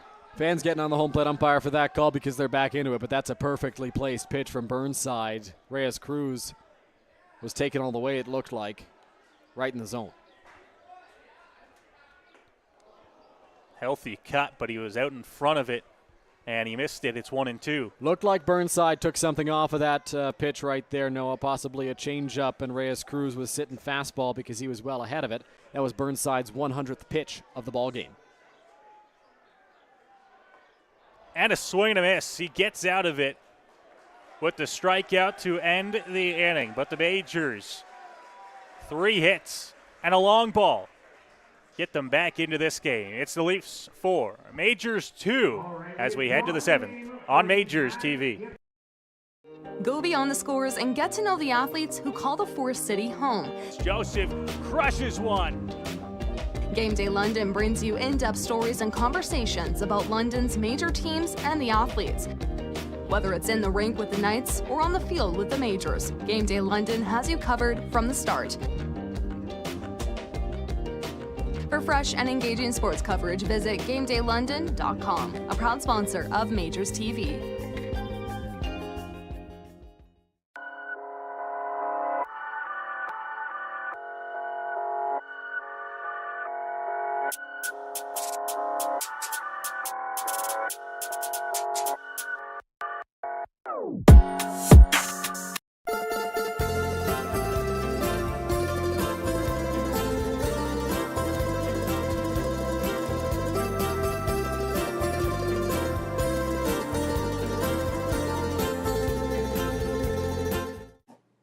watching.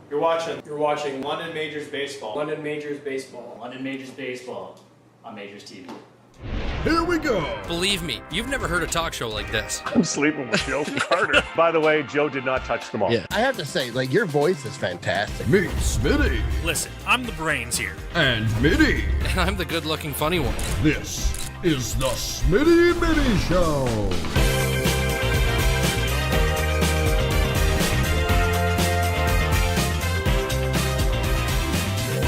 Catch new episodes of the Smitty and Mitty Show wherever you get your podcasts.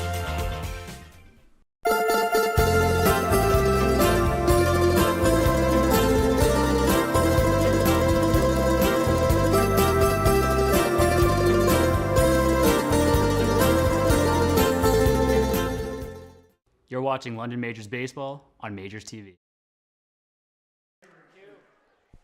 Back here as we get set for inning number 7. Skylar Janice is on the hill and continuing to work here for the London Majors. Greg Carrington will be the first man to greet him here in inning number 7. As we slowly but surely work along here in this ball game on this Saturday afternoon. And the first pitch from Janice of the inning is outside for ball 1. Majors finally on the scoreboard. They picked up 2 runs in the bottom of inning number 6. It was a DeOlio home run, solo shot to left to get the Majors on the scoreboard. Starling Joseph followed that one up with a double to the wall before Kane McGee scored him on a single up the middle.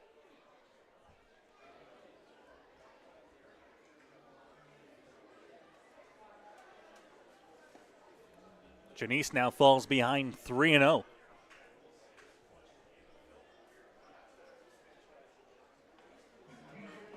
Pitch inside. And it will be a leadoff walk on 4 pitches here for Carrington to get the Leafs going here in the top of the 7th.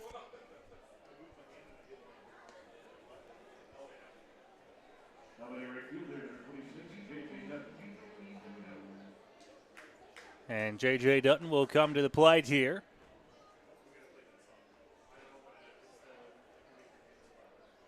And inside, and it drills him. Dutton is aboard here, and the Leafs get off to a good start here in the top of inning number 7 with a walk and a hit batter on 5 pitches. So the Majors in a little bit of trouble. Will bring out Brent Wales to the mound here again.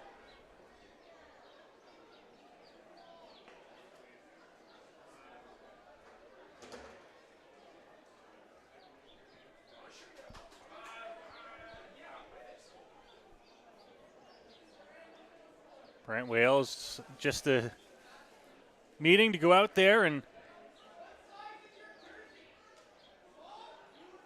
making sure that his pitcher, Skylar Janice, is good to go.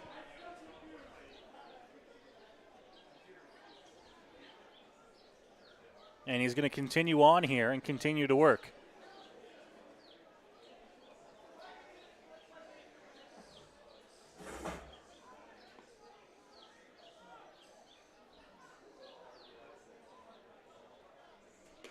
Pitch upstairs.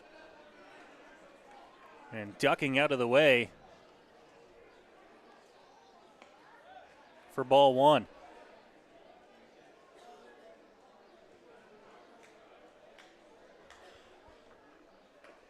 Now a bunt laid down perfectly. Janice. No, he didn't pick it up. Left it for DeOlio. And it'll be a bunt single to load the bases here with nobody out. A miscue on the infield.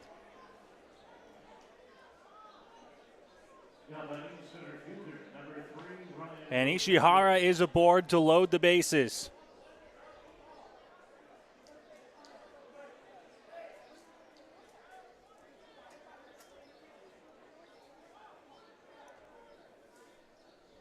Still nobody out here. Janice continues to work, but you get a sense that his time on the mound is dwindling down as the bullpen is ready.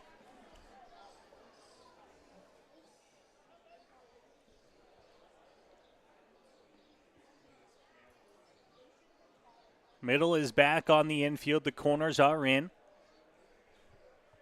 Pitch to the plate is low. And now it's 2 balls and no strikes here.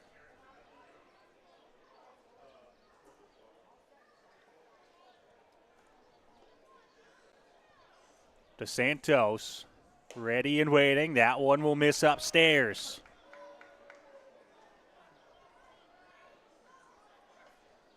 And the Majors in danger of walking in a run here. Inside, ball 4. And that'll bring a run home for the Leafs. Janice just couldn't get it under control. And Brent Wales will make his way back out to the mound here for the Majors. And we will have a pitching change coming here with the bases loaded in the top half of inning number 7. Leafs looking to try and tack on some here in the 7th. We'll be back. I want to ride this pony, but I suffer from low E. Millions of people are suffering from low energy, commonly known as low E.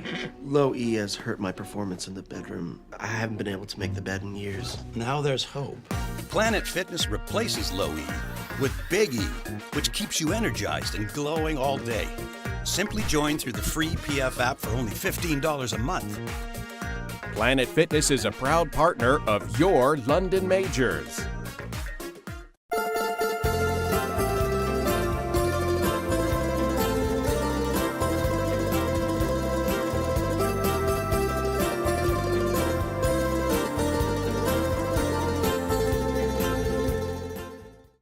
You're watching. Here's the pitch.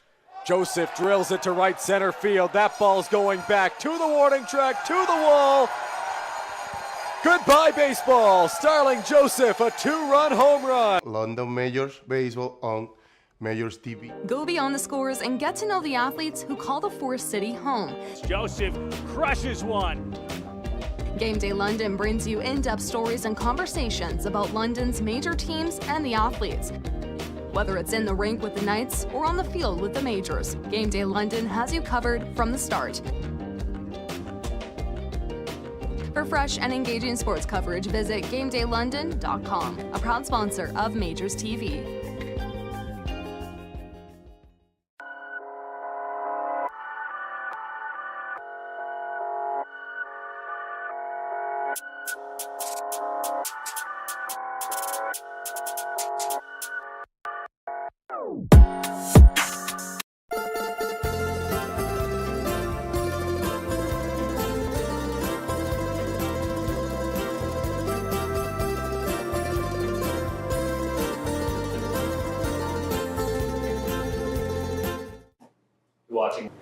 You're watching London Majors Baseball. London Majors Baseball. London Majors Baseball on MajorsTV.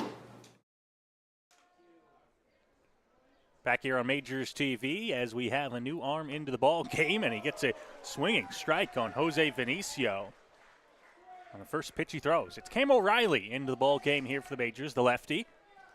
Inherits the bases loaded, nobody out, top of the 7th, 1 run already in for the Leafs. This is the 3rd bases loaded jam that the Majors bullpen has been asked to wiggle their way out of. Inside to Vinicio. They're 2 for 2 so far. Janice got out of a bases loaded jam last inning before creating this one. And De Los Santos got out of a bases loaded jam earlier on. This is O'Reilly's first outing of the season for the Majors. Did not pitch last weekend in Toronto. Farrington warms as well for the Majors down in the bullpen. Nobody out. Curveball, called a strike. And it's 1-2 on Vinicio.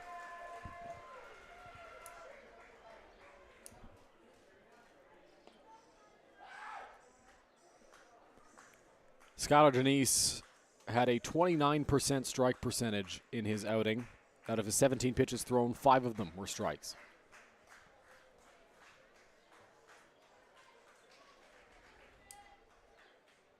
Here's O'Reilly to the plate, and that one will miss outside.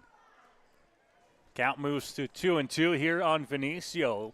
Top of this Leafs order in a good spot with the bases loaded, nobody out. Leafs looking to really pack on a few runs here.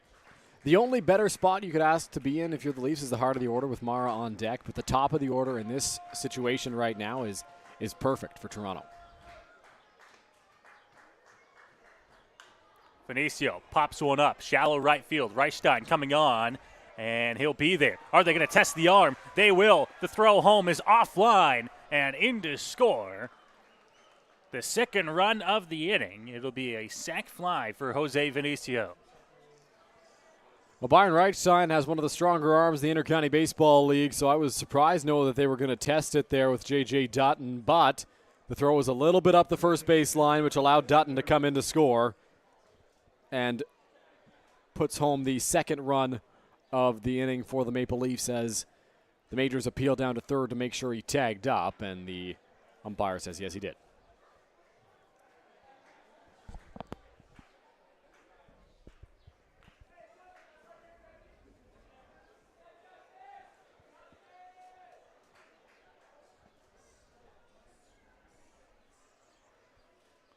So ready here, the Majors' left-hand arm.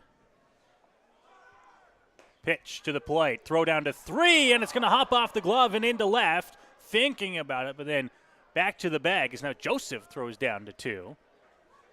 Call a double steal for the Leafs there with one out. Puts a couple of runners in scoring position. So interesting on that last play there, Noah. Over at third base, after the bag was stolen by Yoshi Ishihara, Brett Graham held a fake tag on him as the throw was in left field. Now, you can't get in his way by doing that, but once Ishihara had passed him, he tapped him on the back. And that kept Ishihara there, got a little nervous for a moment, hesitated, and he didn't think of scoring. Breaking ball, looks like it was inside. Mara takes that one. Count to him now, 1-1.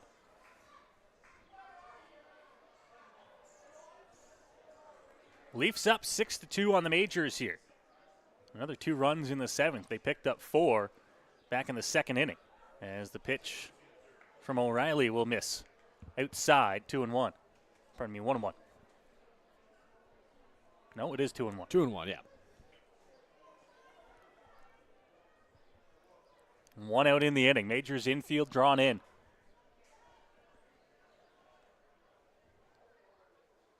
Pitch, O'Reilly low in the zone. 3-1. O'Reilly trying to pitch carefully around Justin Mara, but right now the Majors just need strikes and outs. The infield is drawn in, trying to prevent another run from scoring as they slowly watch this game slip away. They trail by 4 runs once again. It's 6-2. Popped up. Shallow center, over to his left a couple of steps. Catch made by Lawrence. Throw home on the money, and he got him! What a throw from center field from Drew Lawrence. And it'll just be the 2 across here in the 7th for Toronto. Drew Lawrence did everything right on that fly ball. As soon as he located where it was, he got himself in perfect position to fire a strike to home plate. He got the momentum going towards home, started moving around that baseball, and threw an absolute laser to Eduardo Deolio behind the dish. I mean, I didn't know Drew Lawrence had that kind of arm strength in him, but that arm strength is benefited by the play that he made before throwing that baseball, right? By getting himself into that spot, by getting the momentum going to home plate early, he was able to get an added couple miles an hour on that throw and get the out of the plate. A really great job by Drew Lawrence in center field. In the air, straight in the air, not a single bounce for Drew Lawrence. And even, you might call it a little bit high of a throw as well. But it beat him by so much that Deolio was able to come down in plenty of time. Time to get the tag down, and a fantastic job.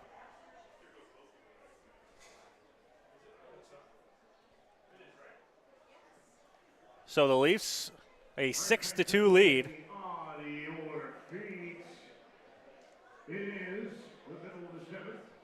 Chris Nagorski is taking over on the mound for the Toronto Maple Leafs. You've got to look at him over there. Nagorski worked in the game last week against the London Majors for the Toronto Maple Leafs. a guy who has pitched in the IBL for several years now. Played in Barrie quite a bit, played in Guelph as well last year for the Maple Leafs. 18 games in the regular season, 3-1 record, 675 earned run average in 20 innings pitched. He struck out 15 and walked 5. In the playoffs, he pitched 10 2/3, struck out 8, walked 3 with a .590 earned run average. Only pitched 1 inning last week against London, but it was a scoreless frame, or an unearned run frame. I believe he did allow 1 run, but it was unearned, and in that 1 inning of work, allowed 1 hit as well. So Nagorski looking to continue the solid pitching from the Maple Leafs. Ryan Burnside, a fantastic outing for the Toronto Maple Leafs, starting this one off, and now hands it over to the bullpen in a really great spot, well positioned to win this game. Ran into a little bit of a wall at the end there. 2 runs for the Majors coming across in the bottom of the 6th inning. But hey, his offense comes right back out there, helps him out, and gets 2 in the top half of the 7th. Stretch time here at Labatt Memorial Park as the fans shake out the legs, try to stay warm down there. That's the biggest challenge of the day, Noah. It has been staying warm, but they're having a great time despite the cool temperatures at the ballpark right now. Everybody's singing along during the stretch.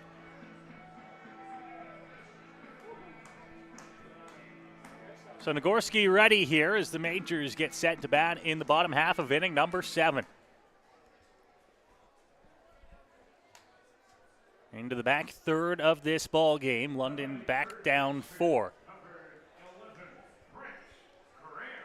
See if they can build off any of the momentum they had in the bottom half of inning number 6 when they got 2 runs across. You know, coughing up the 2 runs that they did in the top of the 7th definitely won't help that, but the momentum shifted a little back towards the Majors' side with that throw from Drew Lawrence. It's always an energizing play when you get a double play from the outfield. Nagorski to the plate, and that one taken by Brett Graham, who sees it into a 1-1 count. Brett Graham in his first trip to the plate of the ball game went 1 for 5 last weekend in Toronto. Well outside from Nagorski, and it's now 2-1. Graham, a native of Burlington, Ontario, came in the spot of Keith Candell after his ejection in his last trip to the plate. Shifted over to third base as Tommy Reyes-Cruz made his way to shortstop. Hits one on the ground. Shortstop, Vinicio to 1, in time to get Graham, and he's retired for out number 1. Not bad contact off the bat there, Brett Graham, but right at the shortstop, Jose Vinicio. And for Vinicio out there, it's a relatively easy play for an experienced and stellar defender like him.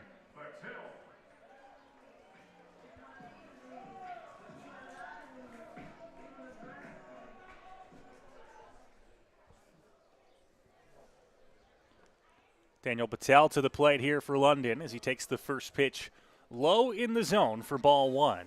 Wind now picking up again. We get a good view here in the press box, Dylan, of the trees, of the flags. You get an idea of where the wind is blowing, and it's really picked up here in the back half of this ball game. You know the wind is becoming intense when we can feel a breeze up here in the press box. We're typically pretty isolated from the wind, but when it's really picked up like this, you can feel it, and we're feeling it right now. Hit on the ground, second base, chance with the throw to 1 in time. And retired for out number 2 is Batel. And there's the look at the Canadian flag blowing in the breeze. A beautiful sight, but when you take into account the temperature, Dylan, it also means a chilly sight. It absolutely does, Noah. I'm wearing a sweater up here. You're wearing a sweater up here. We're still feeling the breeze, that's for sure. Bad day for shorts up here on the broadcast. Yeah, not the best call by us. First pitch outside. Yeah, it moves to 1-0 here.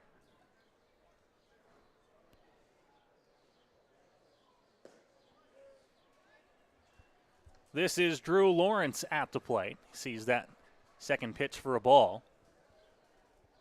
Fantastic throw out from center field in the top half of the inning. And now he'll line one off the glove of Nagorski. Going to be a tough play to 1. And played perfectly by the Maple Leafs. A quick 1, 2, 3, bottom half of the 7th inning for Nagorski on the mound. And the Leafs up by 4 as we head to the 8th. You're watching London Majors Baseball here on Majors TV. Here we go. Believe me, you've never heard a talk show like this. I'm sleeping with Joe Carter. By the way, Joe did not touch the ball. Yeah, I have to say, like, your voice is fantastic. Meet Smitty. Listen, I'm the brains here. And Mitty. And I'm the good-looking funny one. This is the Smitty Mitty Show.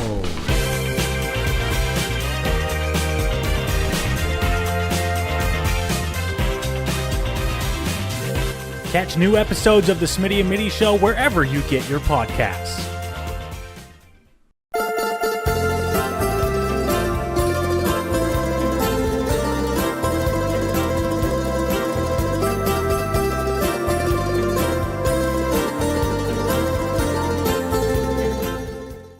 You're watching London Majors Baseball on Majors TV.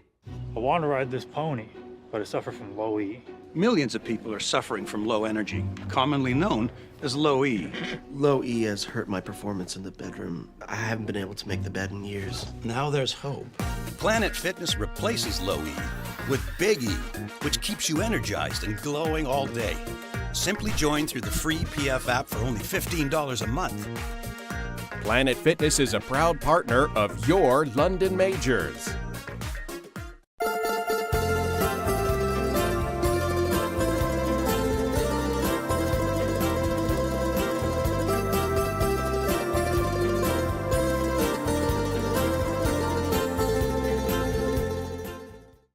You're watching. Here's the pitch. Joseph drills it to right center field. That ball's going back to the warning track, to the wall. Goodbye, baseball. Starling Joseph, a 2-run home run. London Majors Baseball on Majors TV. Majors TV coverage continues here as we move to inning number 8. Toronto, 6 runs on 7 hits. London, 2 runs, 5 hits, and a 4-run deficit to work through late in this ball game. Although, Dylan, what we've seen in the IBL in the first week already is not insurmountable. No, it is not. Lots of comebacks to go all around in the Intercounty Baseball League so far. Toronto was on the good end of one and the bad end of one so far in their season. Cam O'Reilly back out onto the mound here for the Majors, and he'll throw a curveball in there, which looked like a pretty good spot, but he'll miss 1-0.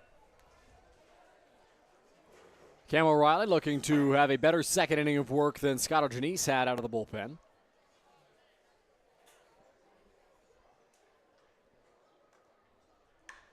Popped up on the infield. Converging behind second base, but taking over is the shortstop. And Reyes Cruz gets it for out number 1. Good pitch there by Cam O'Reilly, well executed to the left-handed hitting Castaldo. Got in on his hands and it was popped up. Right to Reyes Cruz, exactly where you want to live if you are O'Reilly. Give a shout out in the YouTube comments to Paul, who looks like he is watching from Switzerland. And here we are complaining about the cold. Is it cold in Switzerland this time of year? I'm assuming so. I don't know. I don't know the Switzerland forecast. That's what the internet's for. This one fouled off towards the Maple Leafs dugout, and it'll be a 1-0 count here for Cam O'Reilly. What's the capital of Switzerland, Noah? Let's just assume that's where he said he's in Basel, Switzerland. Basel, Switzerland. Paul, we're finding out the temperature where you are. About the same as we are here, 14 degrees Celsius, maybe a little bit warmer. Sun peeking through the clouds according to Google. As that one's called a strike on the outside edge. 0-2 for O'Reilly here. Majors TV, your one-stop shop for Basel, Switzerland forecasts. Now it is 10 p.m. there, so a little different. Well, if it's 14 degrees at 10 p.m., then it had to have been 16 or 17 throughout the day. You'd think. As this one's hit on the ground, third base, tough play, able to get it, the throw to 1, not in time. Kind of just handcuffed him over at third base, was able to recover and get the throw, but running well. It'll be scored an infield single. Yeah, it looked like Graham was playing that ball pretty well up until the very last hop. It looked like it caught something on the infield dirt and bounced further away from him. So in his reach, it took him off his feet, and the throw to first just was not quite in time to record the second out. So now the Maple Leafs have a base runner, and it is Jesse Hodges at first base. So Hodges aboard with just one gone here in the inning.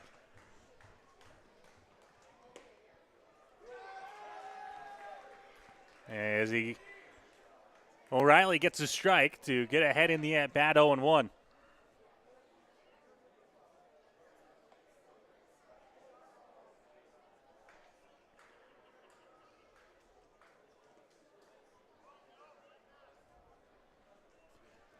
One and one now here for O'Reilly.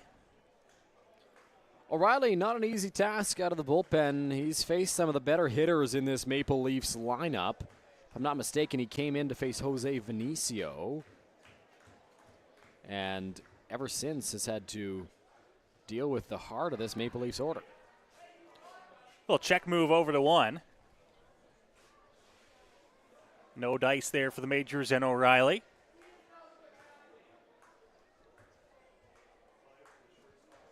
Majors are a lot more left-handed out of the bullpen than they have been in previous years. We saw Jared Lund earlier. Now we see Cam O'Reilly here. Ripped in the air to right field. Reichstein back towards the wall. On the track, turns and makes the catch. And the out made for out number 2. Boy, John Salazzo got a lot of that baseball, but not all of that baseball. And Byron Reichstein able to make the catch on the warning track. Just got it far enough in on the hands, did O'Reilly. Salazzo was able to turn on that one pretty quickly and drive it to right field. Reichstein just able to track it and make the grab. Maple Leafs will make the trip home tonight, and then they will host the Guelph Royals tomorrow afternoon at Christie Pitts. As that pitch is there for a strike on Greg Carrington, it's 0-1. Majors are back in action tomorrow as well as they travel to Bernie Arbor Memorial Stadium to take on the new look Hamilton Cardinals. New logo, fresh design, looks great. Curveball up in the zone, and that one's going to miss.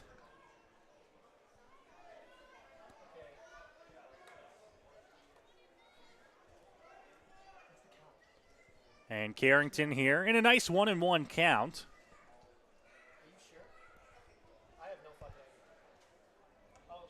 And that one's going to miss inside. Now 2 balls and a strike.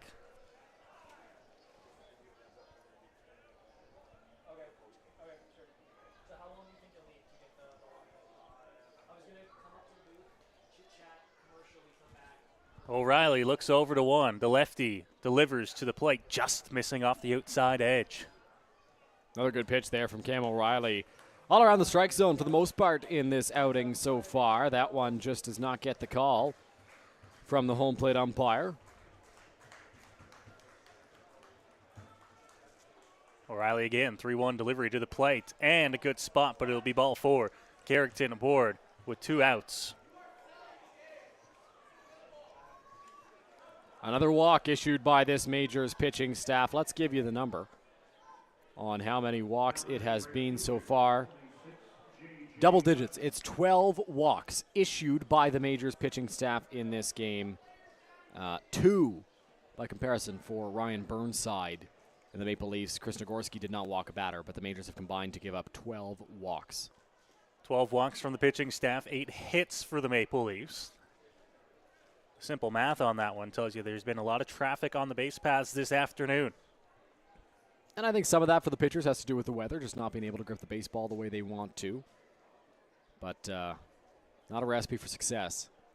6 walks for Velasquez. Janice had 2. Lund had 2. De Los Santos and O'Reilly both with 1 so far. Called strike there for O'Reilly.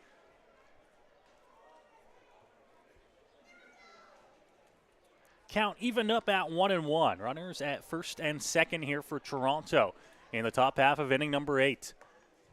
Pitch looked like the off speed outside, 2-1.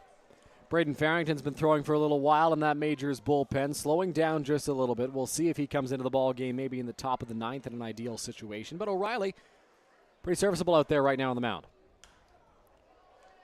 And a foul ball will even the count up at 2-2.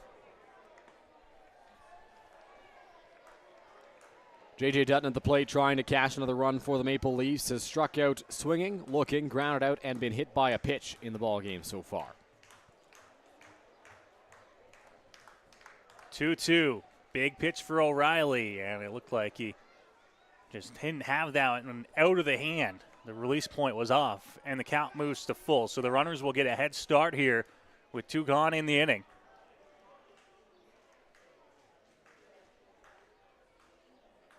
Big advantage for the Leafs at this moment here on the top of the 8th. To the plate, on the ground, up the middle. Going to be a tough play. Got to get to one in time with the pick, and they got him.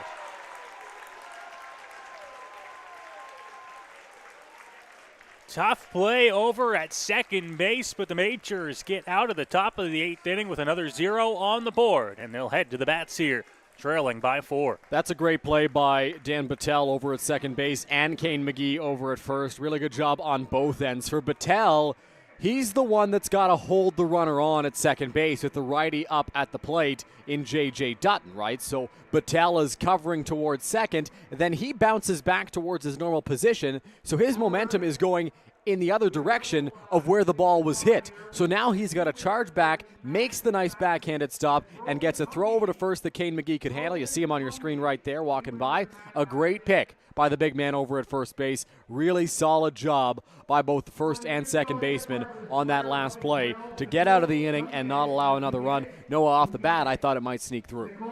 Yeah, it was a tough play. Runners in motion. Maybe helped the Leafs a little bit there, but a nice job to get over and get the throw to McGee in time at first base.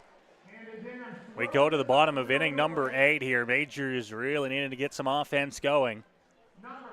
Nagorski back out to the hill here for Toronto. Dylan probably had the best inning of any pitcher this afternoon in the bottom half of inning number 7. Yeah, he was very quick, very efficient in how he worked to the Majors. Threw 4 pitches to Brett Graham, 3 to Dan Battelle, and 3 to Drew Lawrence. My quick math tells me that's a 10-pitch inning for Chris Nagorski out there on the mound. Was stellar. Now he's got to deal with the heart of the Majors order. That's Reichstein, that's Brownlee, and that's DeOleo, who hit a home run in his last trip to the plate. So won't be easy for Nagorski to repeat, but had a great, great inning in the bottom of the 7th.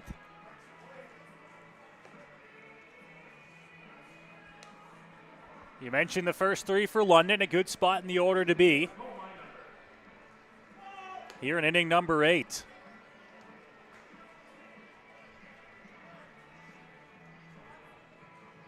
Wasn't a whole lot of movement down in the London Majors bullpen. I would imagine we might see O'Reilly back out for inning number 9, looking ahead. Yeah, Braden Farrington has kind of gotten off the mound, stopped throwing, and is now walking around near the bench in that bullpen. If the Majors were to get this game closer even here in the 8th, that might change the mindset a little bit. But as of right now, they're taking it at-bat by at-bat, and that starts with Byron Reichstein here to begin the inning.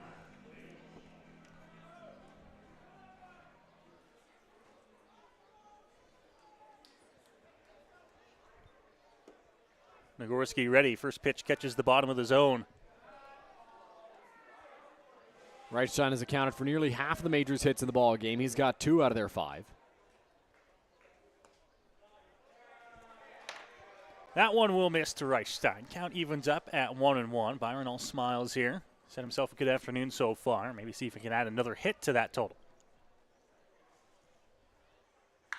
Oh, he'll crush one down the line. Does it stay fair? It does. Rolls up against the Majors logo on the wall in right field.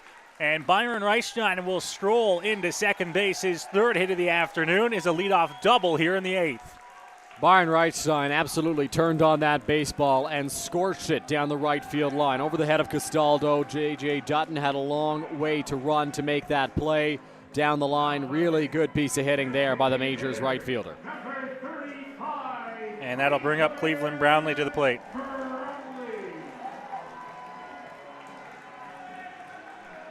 Brownlee, Dylan, has been underneath just about everything this afternoon. Some good swings on really some good pitches to Brownlee. You get the feeling that if And just straighten out that swing a little bit. Be in a good spot. Oh, he check swings over to shortstop, playing deep. Going to have to come on and throw in time. A little bit off the bag, but it gets Brownlee. And there's one gone. Yeah, good pitch there by Nagorski. Had Brownlee out on the front foot and just checked his swing and dribbled it to Jose Vinicio. That's the third time that Brownlee has been retired by Vinicio. 2 pop-outs to the Maple Leafs shortstop, and now a check swing ground out to Vinicio as well for a big first out, with a runner still in scoring position for the Majors. That one's unfortunate for Brownlee as well because he didn't like the pitch. That's why he checked his swing. But in that case, he might have been better off to just swing through it. Get the swinging strike and see another one. And he made contact on the check swing. Deolio back to the plate here. Home run earlier this afternoon. Got the Majors on the board. And now he's got a runner in scoring position. Swings through one that gets through the catcher to the backstop. Reichstein moves up to third on a strike that moves the count to 1-1. Well, the Majors will take the runner 90 feet away from scoring now. Deolio chased that pitch, and count is even at 1-1. Deolio featuring some bright yellow batting gloves. Really stand out. Deolio on the ground, shortstop Vinicio. He'll go across the diamond to get the out. A run comes in to score, and Byron Reichstein. So the Majors tack one on here to cut the deficit to 3. But Deolio retired for the second out of the inning. Maple Leafs not concerning themselves with the run that comes in to score. Still up by 3 here. 6-3 ball game now.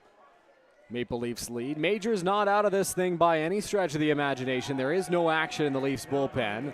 Nagorski will be on the mound for the foreseeable future. Now with the bases clear and 2 away.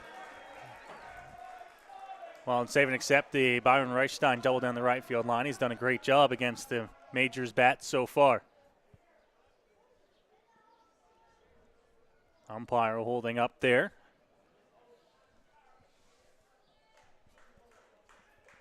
Ready to go now. Joseph on the ground, third base, couple of hops, picked up the throw across the diamond in time. And the Majors retired here in the bottom half of the 8th. They get a run. Byron Reichstein doubles. He comes around to score on the ground out. It's a 6-3 Leafs lead. We head to the 9th after the break here on Majors TV. Go beyond the scores and get to know the athletes who call the Forest City home. Joseph crushes one. Game Day London brings you in-depth stories and conversations about London's major teams and the athletes. Whether it's in the rink with the Knights or on the field with the Majors, Game Day London has you covered from the start. For fresh and engaging sports coverage, visit GameDayLondon.com, a proud sponsor of Majors TV.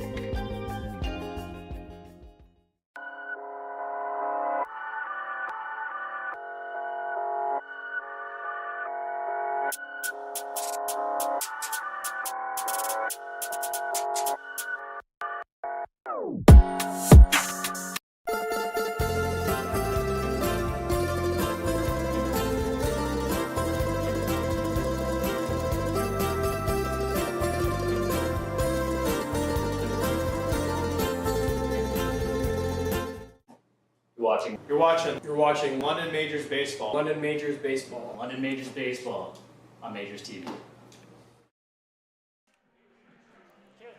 Back here as we get set for inning number 9 here at Labatt Memorial Park. It's the Toronto Maple Leafs 6, London Majors 3, as we head to the final frame. And a new arm on the mound for this top of the 9th inning. Noah, it will be Braden Farrington. We wondered if he was coming into the ball game, had been warming up a little while, relaxed a little bit in the bottom of the 8th, and now back out there for the 9th, taking over for Cam O'Reilly. Farrington working in his second ball game of the season. He did pitch last weekend in Toronto. He struggled just a little bit out there on the mound for the Majors. Farrington, in his last outing, took over for Pedro de los Santos when the game was beginning to get out of hand. went a third of an inning, allowed 3 hits and 2 runs. Here's an interesting stat for you. Despite the fact that Farrington went a third of an inning and recorded an out, opponents are hitting 1,000 against him just because the out was recorded on the base paths. So that will obviously come down. Just an interesting little tidbit. And only something you'll see early in the season as Farrington now gets set to deal with the 8, 9, and 1 hitters for the Toronto Maple Leafs, Yoshi Ishihara, Ryan Dos Santos, and Jose Vinicio. And Ishihara takes that first pitch outside for ball 1. Here's Farrington ready again, missing low and outside.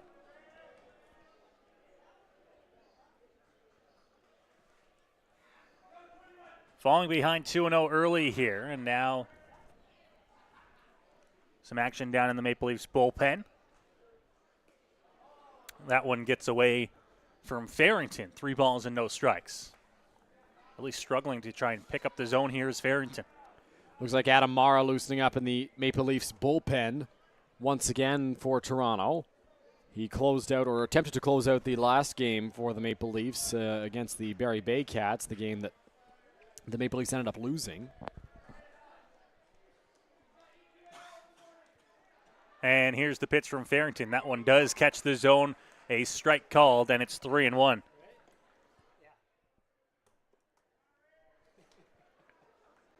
Farrington ready. Let's see if he can find the zone again. Inside, called a strike on Ishihara, and now it's 3-2. Great job to battle back from down 3-0, but the job not done yet for Farrington. Biggest pitch still yet to come. Here's the delivery. Chopped up the middle. Diving grab. It goes off the glove, and Ishihara is going to be safe at first. Really great effort there over at shortstop by Tommy Reyes. Cruz just unable to come up with that baseball. And it will result in a base runner. Well, Ishihara on board again. He's had himself a great afternoon at the plate. And now Dos Santos will come to the plate here with a man on. Nobody out here in the top of the 9th.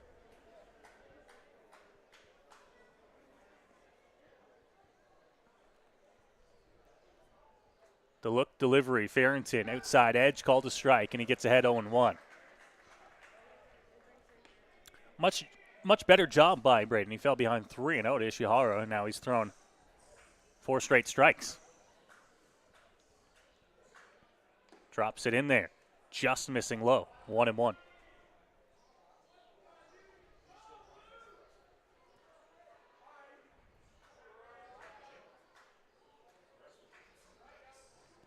Farrington, the righty, now he gets ready to deal, and this pitch is going to be fouled off on the curveball.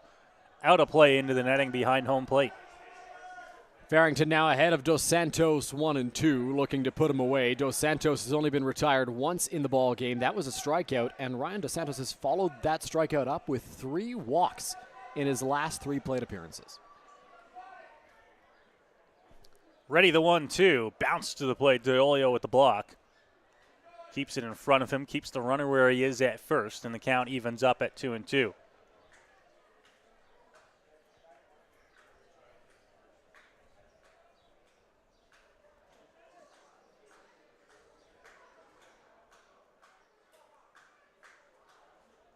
Looks for it, now Farrington delivers, bounces it again. And this is why Dos Santos has worked 3 walks. He fell behind 1-2 and has since taken 2 tough pitches and is now in a full count, well positioned to either get a walk or base hit. Farrington's got to come in the strike zone here to him.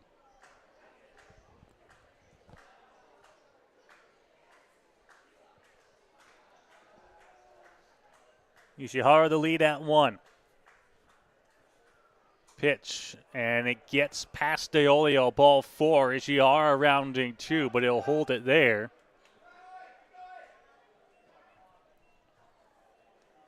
And the Leafs have back-to-back runners on here to begin the 9th inning.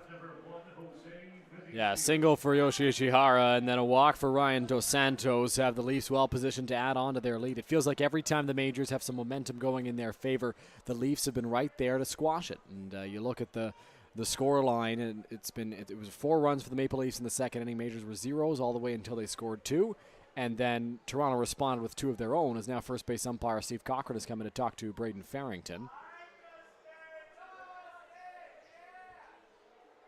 I'm not sure what's going on. I think he's putting that ball out of play.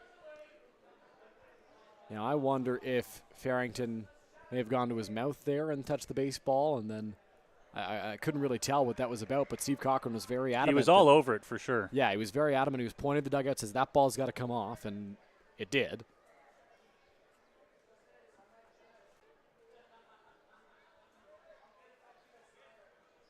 Farrington ready. Got a couple guys on to begin this inning. Vinicio swings through one that was out of the zone, and 0-1. Good pitch there from Farrington. Vinicio ahead, and over top of that last pitch from the Majors right-hander.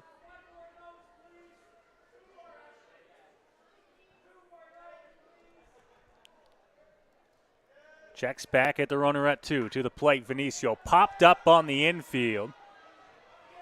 And that will be an infield fly, but McGee's got it anyways. And there's one gone. Great job there by Braden Farrington. He knows he can't load the bases with nobody out for the heart of this Maple Leafs order. And now fan favorite Justin Mara steps into the batter's box. They've been all over him all game long. They have been. Nothing more than just a Justin chant, but he saw a little smile there from Mara. Mara comes to the plate with runners at first and second, 1 gone here in the inning. As of now, a 3-run lead for the Leafs. Curveball starts the at-bat for a strike, 0-1. Braden Farrington over the past couple of seasons for the Majors has had a bit of a career renaissance. He's been a stellar arm last year, a .221 earned run average in 15 outings. The year prior, even better than that. He's been great over the past couple of years. Majors are going to rely heavily on him once again this season. Swing and a miss. And it's 0-2. Farrington never going to be a big strikeout guy, but he's had the stuff to get some punch-outs. The fastball's not going to overpower you, but it's the movement and the variety that Farrington features that makes him so difficult to hit. Looks back, the 0-2. Crushed in the air to right center. Reichstein a look, but this one is gone. Hung one over the plate on 0-2. And Mara makes him pay to extend the Leafs to their biggest lead of the afternoon. We talked about how Justin Mara is one of the better hitters in the Intercounty Baseball League, and that was proven right there. A mistake from Braden Farrington, and Mara made him pay immediately, sending that ball into orbit in the right center field. And that will send some of the Chile fans to the tunnels here at Labatt Park. A 6-run Toronto lead, as mentioned, their biggest of the afternoon here in the 9th. And another one hit hard out to right field. Reichstein looks. It's off the base of the wall. Reichstein comes up throwing. The throw into 2. It'll get him. What a throw from Byron Reichstein to knock out the double. And there's 2 gone. Boy, oh boy, no, I was a little surprised that Jordan Castaldo was running on that one. It's well known around the Intercounty Baseball League that Byron Reichstein has a tremendously strong arm, and Jordan Castaldo's a guy who's played in this league a long while, but thought he could stretch it to 2, was unable to do so. Byron comes up with a great throw to record the second out of the 9th.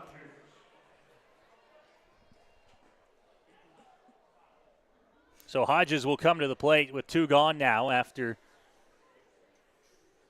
the outfield throw out by Byron Reichstein. Curveball, this one cued off the end of the bat towards the Leafs dugout out of play. Jesse Hodges is playing in his first game this season for the Maple Leafs, but has been having a great day at the plate. He walked, struck out, then singled, struck out again, and then singled again. So he's been on base 3 times for the Maple Leafs. Curveball ripped but foul down the third base line. Count moves to 0-2 here for Farrington on Hodges. 2 gone here in the 9th.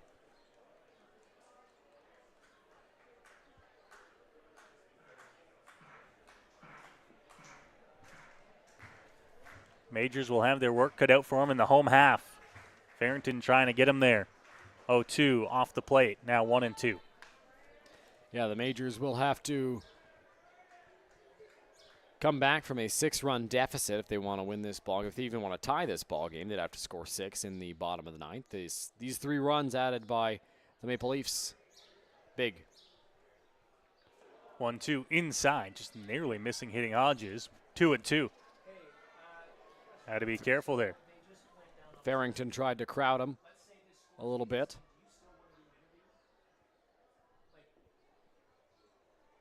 Ready here is 2-2. 2-2, ready, Farrington to the plate, and just missing low in the zone. Pretty good spot for Farrington there on 2-2. Don't mind missing there. Exactly where you want to be on a 2-ball, 2-strike pitch. That's a well-executed pitch. Looking for a strikeout, didn't get the chase from Hodges. If he swings at that pitch and doesn't miss it, it's likely put in play for a ground out. Swing and a miss. Farrington gets the strikeout to end the top of the ninth, but not before a 3-run shot from Mara has given the Leafs a 9-3 lead, their biggest of the afternoon here at Labatt Park. Yeah, big inning for the Toronto Maple Leafs. Justin Mara's big blow is going to dampen the chances that the Majors come back in this ball game. It'll be 6, 7, and 8 for the Majors due up in the bottom of the ninth. Kane McGee, Tommy Reyes, Cruz, and Brett Graham coming to the plate, and they will likely face Adam Mara, who is now jogging in from the bullpen, so he will be on to pitch in this ball game for Toronto. Looking to close things out. Struggled in his last outing against the Barrie Baycats, but not a guy you can count on to struggle very long, as he has been a successful pitcher in this league for many, many years. His last outing, though, a third of an inning, allowed 4 hits and 5 runs, all of them earned, 2 walks and 1 strikeout, as the Baycats scored 5 in the ninth to come back and win that game. The Majors would need to score 6 in the ninth just to tie this game, so bit of a different situation, and in that game, the Barrie Baycats scored 2 the inning prior, so a tough spot for the Majors to come back from, but crazier things have happened, so we'll see what the Majors are able to do. Intercounty Baseball League, as they like to say. Things happen. Yep. Runs get scored. Majors hoping they can do so here in the bottom of inning number 9. Majors on the road tomorrow, as we mentioned, to Hamilton, taking on the Cardinals. Then some time off throughout the middle of the week. Their first 3 in 3 is next weekend. Friday, Saturday on the road, home here Sunday to take on the Brantford Red Sox. Yeah, should be a fun weekend of baseball next weekend. The Majors are going to be kept busy, that's for sure. They're back at home, as you mentioned, on Sunday against Brantford. They are in Barrie on Saturday, I believe in Hamilton on Friday night, Noah, if I'm not mistaken. So a lot of games popping up, and you'll see a lot of those 3 in 3s in a 42-game IBL season, as the league last year increased the amount of games played to 42. Sorry, they're in Brantford on Friday night next week. So Hamilton tomorrow, Brantford Friday, Barrie Saturday, and then back at home against the Brantford Red Sox on Sunday next weekend. Yeah, when the Intercounty Baseball League bumped their regular season up to 42 games, they did so and accomplished so by extending the regular season a little bit into the back end of August, even at times into early September if needed, and by also making sure that teams are, every once in a while making sure that they're playing a little bit more throughout the week. The Majors will see, given their travel schedule, a lot of those 3 in 3s, Friday, Saturday, Sunday. They'll also get to see a few more games throughout the week, both at home and on the road, as this one's fouled off out of play, and it's 0-2. We've got a pinch hitter in the ball game. It is Judd Walker from Mitchell, Ontario, who is taking over for Kane McGee. As McGee, a big lefty bat, they didn't want him facing the lefty in Adam Morris. They bring in the righty in Judd Walker. Walker with some time here in the London area, playing with the Badgers, then over to St. Thomas with Tomcats. Spent last year with the Mitchell Junior Astros. Curveball outside edge. And that one will miss. 2-2 here on Walker. Called strike 3, and he's down on strikes. There's one gone. Less than ideal start to the bottom of the ninth inning for the London Majors, as Judd Walker is set down in short order by Adam Mara. So the chances of the Majors coming back in this ball game grow ever more slim by the minute. Reyes Cruz will come to the plate now. Lefty on lefty matchup for him with one gone here in the bottom of the ninth. Reyes Cruz had a tough day at the plate. He's 0 for 3 with 3 strikeouts swinging. Looking to turn the tide here. 2-0 on him now. Reyes Cruz, Dylan, interesting alignment on the infield against the left-hand bat. And he'll crush that one out into center field. Couple steps back. Oh, and it's going to get over the center fielder. Misread that one as Reyes Cruz strolls into second base with a double. With one gone here in the ninth. Yeah, Ryan Dos Santos originally broke in on that baseball and then had to charge hard back, and so Tommy Reyes Cruz able to reach second base with what will likely be scored a double there. And one of the things you want to try to do as an outfielder is ensure that you get a first step that's back typically, because it's easier to come in than to go back. You can judge that baseball a little bit better. Right there, Dos Santos came in first and then had to go a long way back and could not make the catch. So with one gone, the Majors have a runner on second base after the double. First pitch is going to miss. To Rick Graham, 1-0.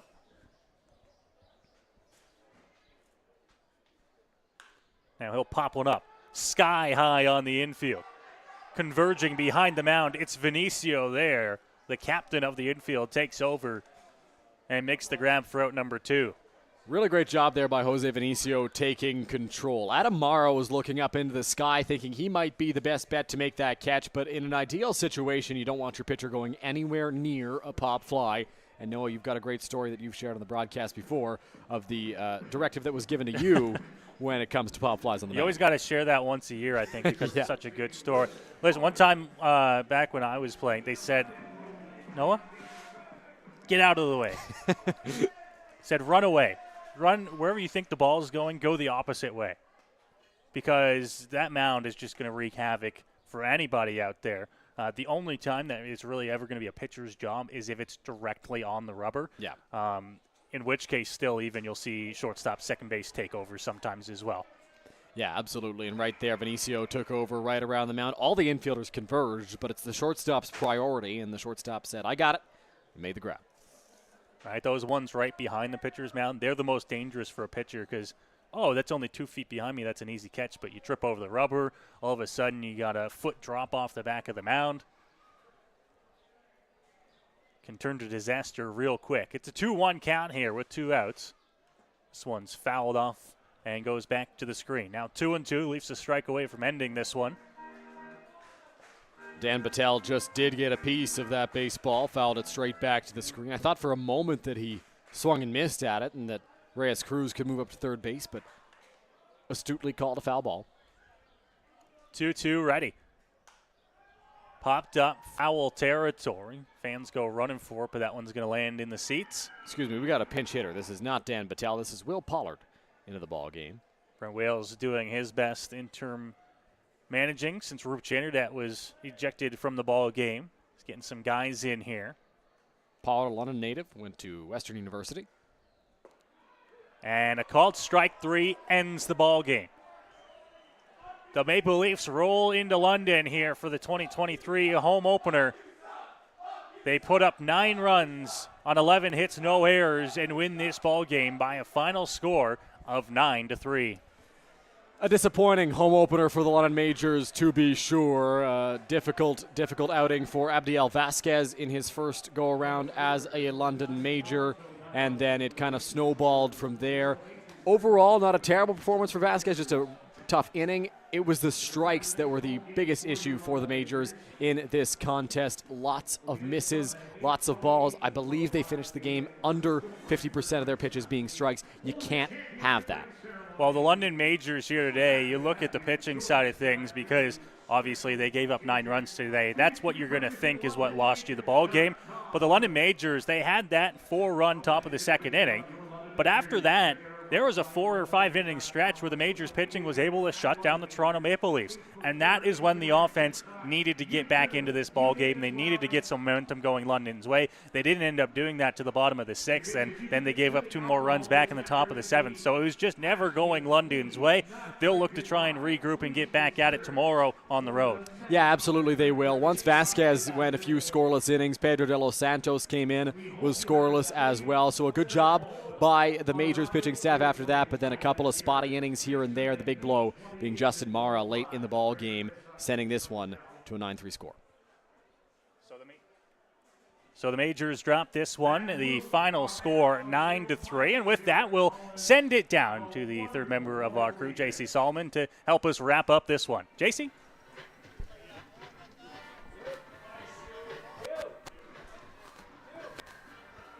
Thanks, Noah and Dylan. The Majors may not have got the start that they wanted in this home opener, but hey, there's a whole season ahead of them, and they got a lot more baseball to play this summer. The Majors will take the road trip down to Hamilton to play tomorrow, and then we will be back here on Sunday, the 28th, and Brantford will be in town to take on the Majors. Thanks so much for everyone who tuned in here with us at Labatt Park. We'll see you next Sunday. Back up to you, Noah and Dylan, in the Game Day London press box. Thanks, JC. That does it for our coverage here of London Majors baseball on this Saturday afternoon. The final score, Toronto 9, London 3. Our next broadcast comes your way next Sunday as the London Majors host the Brantford Red Sox, as JC mentioned there. And we will look forward to seeing you here on the London Majors YouTube channel. From Noah Smith, Dylan Baker, our producer Jackson Farrow, we thank you for tuning in. The entire Majors TV crew looks forward to seeing you next week here on